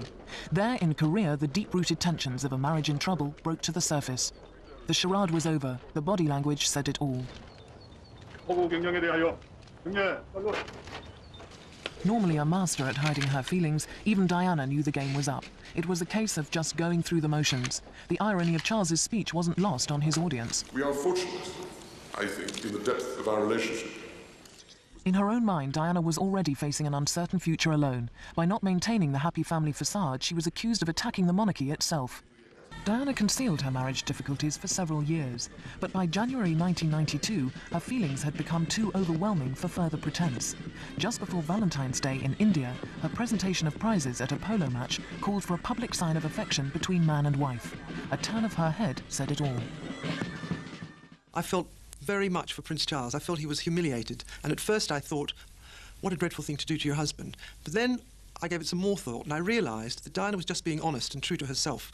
It was almost as if they were staging the pretense of being a happy couple, and by that stage she felt that it was unworthy of them both, I think, to pretend any longer. On the same tour, Charles abandoned his wife for a business meeting, reneging on a long-standing promise to show her the Taj Mahal, one of the great monuments to love. Diana's lone photo call gave the press a poignant image of a wife neglected by her husband. A few weeks later, on a skiing holiday in Austria, Diana heard the news that her father, Earl Spencer, had died. She left for the airport, but without the comforting arm of a husband concerned for her grief. Charles followed, but at a distance. Later, after putting the boys to bed, she spent nearly half an hour deep in conversation with Paul. "Something's brewing," he whispered. "I can't quite put my finger on it, but I feel like we're on the verge of some terrible news." Despite the tension, Diana maintained a relaxed and maternal presence during the weekend, serving drinks and food, chatting naturally with everyone, and playing with visiting children. Chris Barber joined in for the fun, delighting in the absence of the formalities. On Sunday afternoon after the weekend ended, Diana quietly pulled Paul and Wendy aside. "Whatever happens, I want you to know I've really enjoyed this weekend. It's been very important for me and for the boys." Then she shooed them into the car and drove them back to school. Paul repeated his earlier suspicion. Something's brewing. God knows what's going to happen. And then it did. The announcement of Diana and Charles's separation came as a surprise. In December 1992, they arrived for a Royal Variety performance, their last public appearance together before the Prime Minister John Major addressed the House of Commons. It is announced from Buckingham Palace that, with regret, the Prince and Princess of Wales have decided to separate. Their Royal Highnesses have no plans to divorce, and their constitutional positions are unaffected. This decision has been reached amicably, and they will both continue to participate fully in the upbringing of their children. They will continue to carry out full and separate programs of public engagements and from time to time attend family occasions and national events together. The Queen and the Duke of Edinburgh, though saddened, understand and sympathise with the difficulties that have led to this decision. They particularly hope that intrusions into the privacy of the Prince and Princess may now cease. A degree of privacy and understanding is essential to provide a happy and secure upbringing for their children. Everybody sat in stunned silence. Wendy, not wanting to miss anything, sat down at the table for a cigarette, joined by Maria and Lita, as the Prime Minister's statements and reactions from politicians played out on the television. It's over, Wendy, isn't it? It's finished, Paul whispered. At that moment, Wendy nodded to him, but urged him to remain silent until the palace confirmed all the details. Jane Strathclyde soon arrived with copies of the official statement. She requested a private conversation with Paul and Maria. Outside, we could hear Maria's terrible crying. I don't want to go back to London. What about our lives? We're happy here at Highgrove. We're happy in the country, she sobbed. Paul emerged, stunned. We're not wanted here anymore, Wendy. They don't need us. Highgrove is going to be shut down and put into mothballs. Jane explained that full-time staff were affected, though casual staff would continue as needed. Wendy thanked her, still in shock, and then went to comfort Maria. How can he do this to us, she cried. They're just playing with people's lives. We've made a home here, and now it's all being turned upside down. Wendy had been notified that she'd be paid until July, but would need to leave the lodge by then. After 8 years, the upheaval felt bitter, amplified by its timing just weeks before Christmas. Yet the facade of togetherness persisted. The next day, Charles and Diana appeared together at Kensington Palace for the annual Christmas drinks party. Neither addressed the separation, both smiling nervously and thanking the staff for their support over the past year. On the coach home, Paul and I reflected on the impending changes. I don't know how they can go through with something like that, he marveled. That Christmas would be Wendy's last at Highgrove.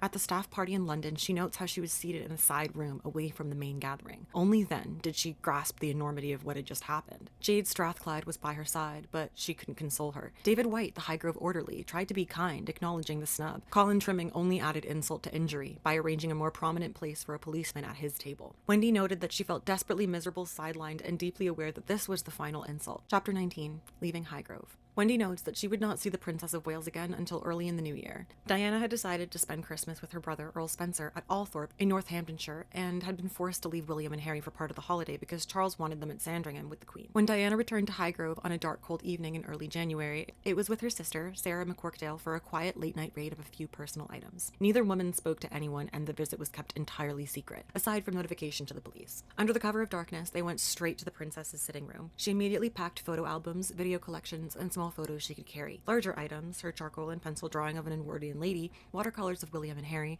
cushions were set aside for collection the following week. Diana left me a note explaining what she had taken and promised to return for the rest. On January the 12th, after returning William and Harry to Ludgrove, Diana arrived shortly after 6 p.m., accompanied by Harold Brown, the KP butler, Paul Burrell, and her favorite interior designer, Dudley Poplack. Her detective, Dave Sharp, drove her down but remained quietly in the kitchen as we walked through the house, taking notes of what was to go and what would stay. Diana brought Dudley because he knew exactly which items belonged to her, which were joint wedding presents, and which were on loan from another royal household. Cool and composed, she moved through Highgrove as if she might never return. I don't really care about most of the things here, she said matter-of-factly. My main concern is for the boys. As much as possible, I want everything to be the same when they come here. Because of this, she refused to enter the nursery that evening. Just leave it as it is, please, Wendy, she told me. Dudley looked dismayed at the changes in the drawing room, which Charles had already redecorated with Robert Kime. You can see that this is an old man's room now. He's withdrawing into the womb. It's like Sandringham, he murmured as we passed the new red chairs, tapestry-covered sofa, and marble-topped side table. Diana moved briskly throughout the house, cataloging the items she intended to take back to London. She smiled lightly, pointing at a few personal vases and furniture she had accumulated from Cawthorne Court, joking, now nobody can accuse me of stripping the place bare. Upstairs, she paused in her bedroom, taking a deep breath, but her eyes betrayed the emotion as she quietly selected photographs and pictures from her bedroom walls, snapshots of her and the boys, professional portraits, personal memories. As they all walked downstairs, Wendy took a moment and expressed sorrow at the separation. She stopped, looked me straight in the eyes, and said firmly, "Don't be sorry, Wendy.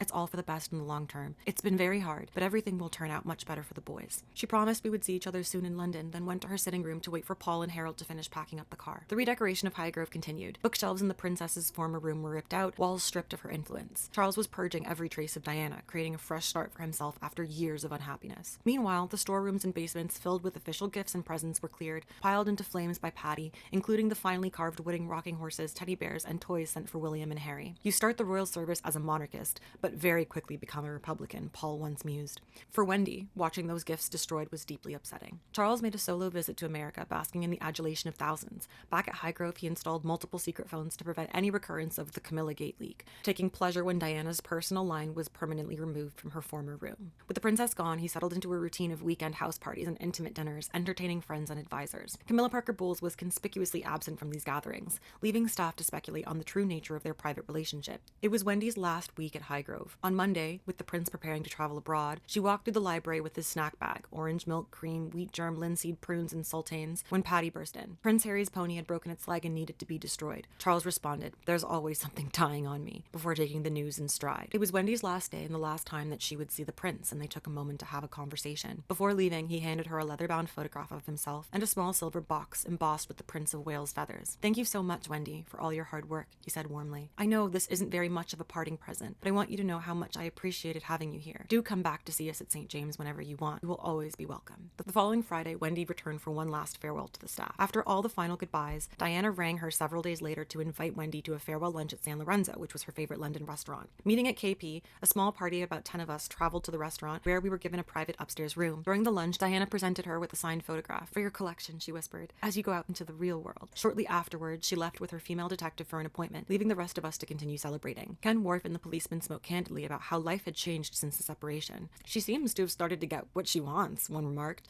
Ken agreed, adding with a thoughtful frown, "But where is it all going to end?" Conclusion. The palace as microstate, Diana, Charles, and the governance of intimacy. From 1985 onward, as Wendy Berry chronicles, the household of the Prince and Princess of Wales functioned as a tightly orchestrated micropolity, with Highgrove, Kensington Palace, and Sandringham as overlapping domains of labor, surveillance, and authority. In this structure, the domestic staff operated as both enablers and buffers of the royal hierarchy. Paul Burrell, Maria, and the kitchen staff managed the quotidian realities of life so that the prince's domestic comfort and psychological insulation remained uninterrupted. In political theory terms, the staff absorbed relational friction and mediated emotional labor, allowing Charles to experience a form of delegated humanity. His dependency on service, reinforced over years, mirrors the theorist's claim that power produces fragility. Charles's comfort relied upon obedience, anticipation, and effective regulation, which insulated him from the consequences of his relational breakdown. For Diana, this structure created a dual burden. On one hand, she navigated public performance, private grief, and motherhood within a household that was materially and emotionally organized around her husband's privilege. On the other hand, as Berry's account shows, she confronted the invisibility of staff loyalty. Those most attuned to her suffering, Paul, Maria, were often constrained from offering visible support due to palace etiquette and loyalty norms. This mirrors the Hegelian paradox, proximity without recognition. Diana experienced moral and emotional labor both as a servant of public expectation and as a participant in her marriage's hierarchical governance. Her repeated isolation, bouts of exhaustion, and strategic withdrawal, for example, staying at Highgrove instead of Sandringham, controlling Charles's access to the boys, and refusing to engage with Charles's guests, exemplify a calculated attempt to reclaim agency in a system that systematically denied it. The Four Horsemen as indicators of institutional and relational collapse. A political theorist begins with a premise. Every long-term relationship is a governing arrangement, involving shared resources, negotiated norms, mutual recognition, and an implicit social contract. Love is not just affection, it's ongoing consent. Berry's narrative, read through a political theory lens, demonstrate the collapse of a marriage through John Gottman's Four Horsemen of the Apocalypse. The Four Horsemen of the Apocalypse are 4 communication patterns that reliably predict the breakdown of intimate relationships. They are not signs of ordinary conflict, which every couple experiences, but indicators of something more corrosive, a relationship that is no longer repairing itself. When these patterns appear frequently and go unchecked, the relationship begins to decay from the inside. Gottman observed that the horsemen tend to arrive in sequence, but once all 4 are present, they reinforce one another, accelerating emotional collapse. In this sense, the problems faced by Charles and Diana operate less as individual failings and more as structural markers of relational crisis in the two-person polity of Charles and Diana. The first horseman is criticism. Criticism differs from complaint in that it attacks a partner's character rather than addressing a specific behavior. Instead of saying, "This This hurts me. Criticism says, this is who you are, and I don't like it. In the relationship between Charles and Diana, criticism is pervasive and deeply personal. Diana frames Charles's decisions not as mistakes, but as evidence of moral and emotional failure. He is uncaring, insensitive, incapable of understanding others. Clausters is not merely a bad idea, it's proof that he lacks empathy. Charles, by contrast, criticizes less frequently, but when he does, it's ideological and absolute. Diana is wrong about boundaries, wrong about the boy's upbringing, wrong about social distinctions. His criticism carries the quiet authority of principle rather than emotional heat, but it still communicates dismissal. Criticism sets the tone for everything that follows. Diana's frequent expressions of dissatisfaction with Charles, and his with her, privately and publicly, signaled procedural collapse. The second horseman, contempt, is the most destructive. Gottman identifies it as the single greatest predictor of divorce. Contempt is criticism infused with disgust and superiority. It appears in mockery, sarcasm, eye-rolling, and moral judgment. In the book, Diana's contempt emerges in the way that she belittles Charles's formality and emotional restraint, casting him as hopelessly out of touch and fundamentally deficient. Her remarks are not simply angry, they imply that she is more emotionally alive, more humane, more modern than he is. Charles's contempt is subtler but no less damaging. It manifests as condescension. His insistence that the boys are princes first and children second implies that Diana is unserious and indulgent. Once contempt enters the relationship, intimacy becomes impossible. You cannot be emotionally vulnerable with someone you secretly or openly despise. Berry's account emphasizes moments of symbolic and emotional estrangement. Charles's detachment, insistence on maintaining routines, and willingness to prioritize Camilla Parker Bowles' presence over reconciliation reflect contempt in both effective and structural terms. Diana internalized this, resulting in shame, rage, and public vulnerability, classic outcomes in instances where individuals feel themselves not being valued or appreciated. The third horseman is defensiveness, which arises in response to sustained criticism and contempt. Defensiveness reduces responsibility and redirects blame. Charles lives in this mode. When Diana confronts him emotionally, he responds with justification rather than empathy. His explanations are logical and controlled, but they bypass the emotional reality of the moment. Clausters becomes a matter of nerve and principle rather than fear or shared grief. Parenting becomes about structure and duty, not feeling. Diana is defensive as well, though in a more performative way. Her repeated protests about money, clothes, surgery, rumors, and public perception reveal a constant sense of always feeling accused. She is always explaining herself in advance, always bracing against judgment. This defensiveness prevents repair in their relationship because neither partner is able to say simply and honestly, I hurt you,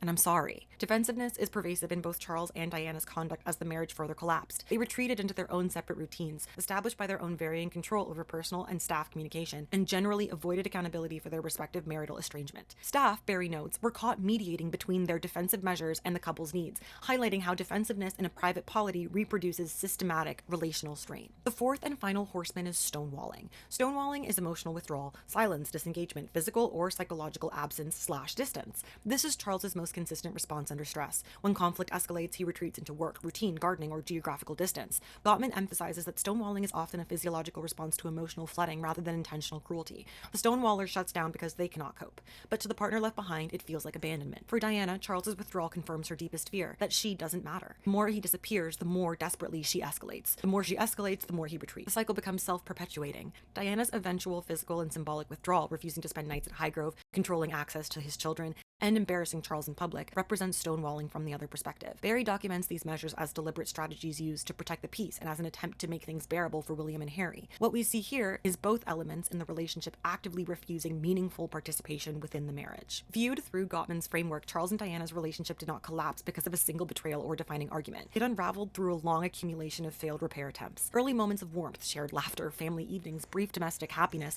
functioned as bids for connection, but they were fragile and inconsistent, never reinforced with emotional consistency. Criticism became habitual, contempt normalized, defensiveness automatic, and stonewalling entrenched. Compounding this was the fact that the couple did not share a common emotional language. Diana sought closeness through intensity, confession, and alliance. Charles sought stability through distance, hierarchy, and restraint. Each interpreted the other's coping strategy as evidence of coldness or manipulation. By the time staff members were being drawn into confidences and emotional alliances, the marriage had already failed a crucial test. Gottman notes that when conflict can no longer be contained within the relationship, and outsiders are recruited to regulate emotion, the bond has been fundamentally compromised. The emotional bank account between Charles and Diana was overdrawn. Positive moments could no longer counterbalance the corrosive effects of contempt and withdrawal. At that stage, the Four Horsemen were no longer warning signs. They had become the structure of the relationship itself. But I want to talk about servants, hierarchy, and the slow collapse of a marriage state. Domestic service within the manor house created a psychology of structured invisibility. Servants existed in radical proximity to power, seeing private grief, dysfunction, and intimacy while being denied recognition as subjects. This produced internalized subordination, split consciousness, and moral injury, a life spent anticipating needs, suppressing selfhood, and maintaining the dignity of people who did not reciprocate it. Crucially, this domination required no overt violence. Etiquette, silence, and spatial hierarchy did all the work. Discipline was embedded into daily routine, making inequality feel natural rather than enforced. The psychological cost is not confined to those who serve others. The served were deformed in the opposite direction. Constant service erodes your agency, outsources your moral responsibility, and transforms hierarchy from a political arrangement into an ontological fact. The manor class did not simply benefit from power, it became dependent on it. Comfort hardened into entitlement, and authority came to be understood as something innate rather than relational. What looked like refinement often masked fragility. Architecture itself reinforced this order. Back staircases, servant balls, and separate quarters spatialized domination, allowing servants to move constantly without ever being fully present. Inequality was not just argued or justified, it was navigated. Domestic service dynamics and the Four Horsemen illuminate the structural fragility of Diana and Charles's marriage. Staff loyalty and emotional labor sustained Charles's comfort, buffered him from relational discomfort, and indirectly facilitated behaviors that, politically speaking, undermined his marriage legitimacy. Diana, confronting both invisible authority and overt relational hierarchy, navigated a constrained field of agency, using strategic withdrawal, symbolic control of possessions, her time, attention, presence, and public engagement to reclaim partial sovereignty. Her interviews recounting her story in a biography and following through with the divorce from Charles were overwhelmingly indicative of an environment that had become untenable for all involved. The Four Horsemen are not simply interpersonal pathologies demonstrating the collapse of a relationship. Here, they serve as manifestations of bureaucratic failure in a domestic environment, where obedience, hierarchy, and control are institutionally embedded. In Berry's recounting of 1985 to 1993, the palace becomes a lens for understanding the psychology of elite failure, and how it uses others as buffers for their conflict. The servant's labor stabilizes power, the master's comfort produces dependency, and the consistent relational collapse of the marriage state follows predictable patterns of criticism, contempt, defensiveness, and stonewalling. The employer's overarching power over the employee allows them full unbridled access, but no power to enact meaningful change. Ultimately, Charles and Diana's relationship exemplifies the tragic lesson: legitimacy is performative, hierarchy is psychologically enforced, and the most destructive failures are often embedded in bureaucracy rather than simply emotional.